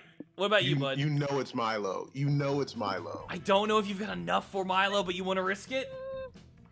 I gotta risk it. You know what? If this ends up working, this means that Kate is beyond correct about how this game works, which I am thankful for knowing now. Okay, because you didn't choose Joy, I'm going to choose Joy because it'd be very funny when I get rejected. You finally gather the courage and ask your beloved to watch the meteor shower with you. You want to be a summer fling, huh? That's so nice of you, but, whoa, did you hear that? I just heard a strange noise. I think it was some evil of sorts, lurking somewhere and plotting to destroy the world. Damn. I'd love to give you an answer, but duty calls. Oh. damn. That's such a shame. I You didn't ask anyone to your summer honey. You're a strong, independent monster who don't need no significant other. And of course, that can be true, but did you forget that this was a dating simulator? Shooting your shot with someone is like the whole point of the game. If you didn't want to date in the video game, why didn't you play a flight simulator or going alone to see a meteor shower simulator? You couldn't even enjoy the beautiful night. All you could think about is how you threw away your one shot at love. Well, it wasn't your only shot, I guess. You can always replay the game and try squad again. is not winning. No, it's all on you, Worm. It's all on you, buddy. The two of us, a summer fling. What a cute idea you had there. You're so adorable. Oh. It's so funny. What an adorable joke you just told. You and I dating, ha, what a hilarious little prank, you jokester. Oh, Damn. no. The them squad failed. Also, the way No risk. their eyes, nails, and heart change color at the same time. Yeah. I really need to play this again with you guys. This was fun. Yes, Yeah, we do. where we have time. Well, I mean, we've been playing for almost 2 hours. It's just like I have to Right. wrap up. But honestly, another If short I picked run. Calculator, I probably could have gotten that, but like, Man, I respect you for shooting your shot all the same.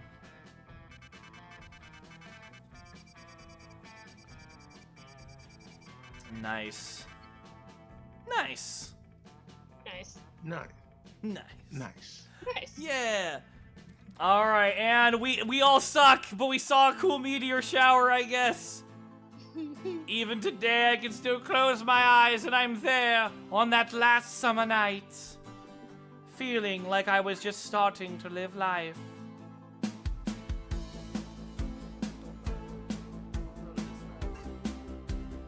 Oh, I think they actually are playing a song that goes with this.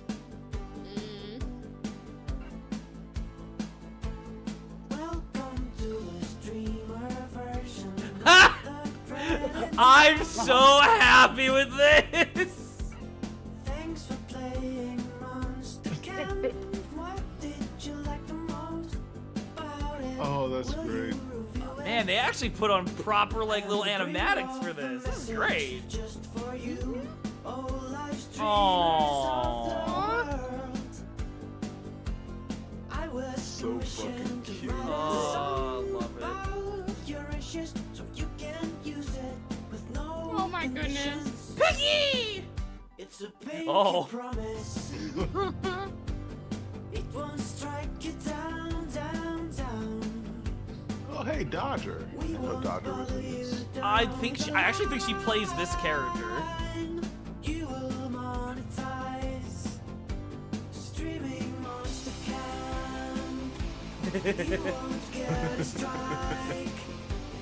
Playing monster camp. Yeah, I definitely need to convince some people to play this with me, because fuck, I feel like this is way more like intensive of a game than Monster Prom, and I kind of love it. I actually can't wait to play the road trip game now. I would love to do the long version of this video. Oh yeah, just square enough time away to just do a long ass version would be great. I will tell you, I am taking some days off at the end of the month, so I've got like 3 solid books. I want to say, when would be a good time? Because it'd have to be a long ass stream, and we'd have to meet up pretty early, like around 5 or 6, I think at the latest. Yeah. Yeah, I think we could grab a bunch of cool people for that. That'd be fun. Hell yeah.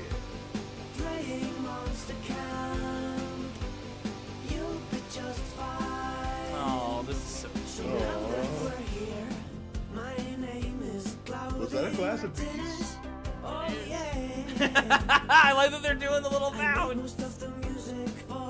Yeah, I definitely need to grab people for this again. It's so fun. I will have my goth wife someday!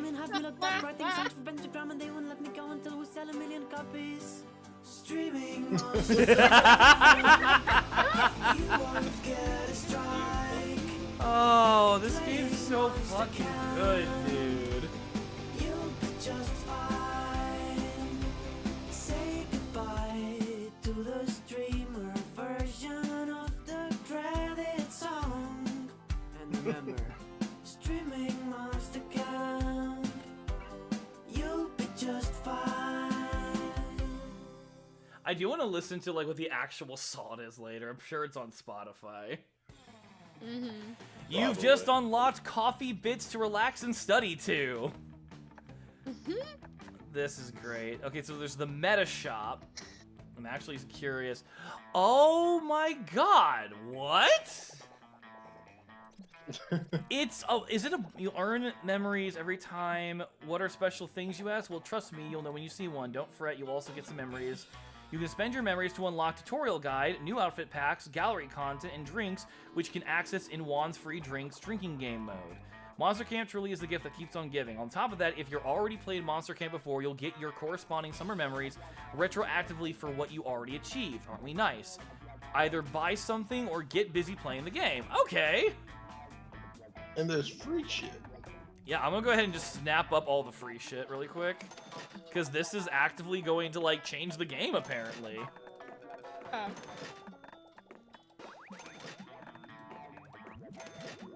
Okay, so... Nice. Horny Halloween... Yep. I'm having that unlocked for next time, for sure. Lifeguard sketch pack? Yes. And that's everything. At least that I can afford for now. Okay, so now we can, like, look up stuff, I think, in the gallery for playing stuff. So let's see. Backgrounds, characters, yeah! Oh, this is neat. Drinks. We did unlock a couple of drinks. Oh my god, there's a lot of drinks!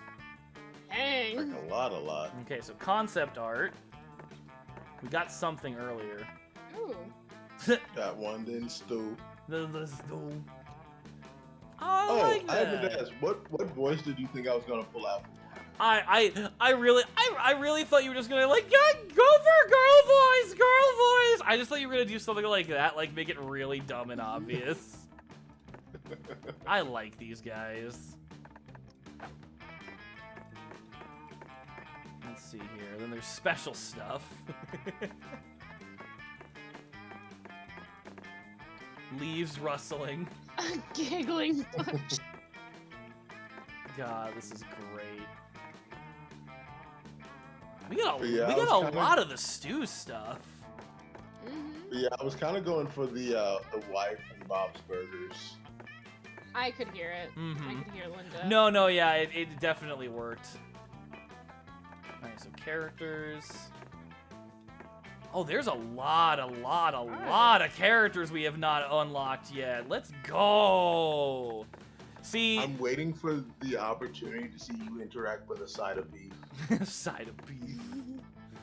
Alright, well, I'm gonna go ahead and get ready to go to my job interview. Thank you guys so much for playing this, even though Pathfinder got canceled. This was great. It was very yeah, fun. I had a lot of fun.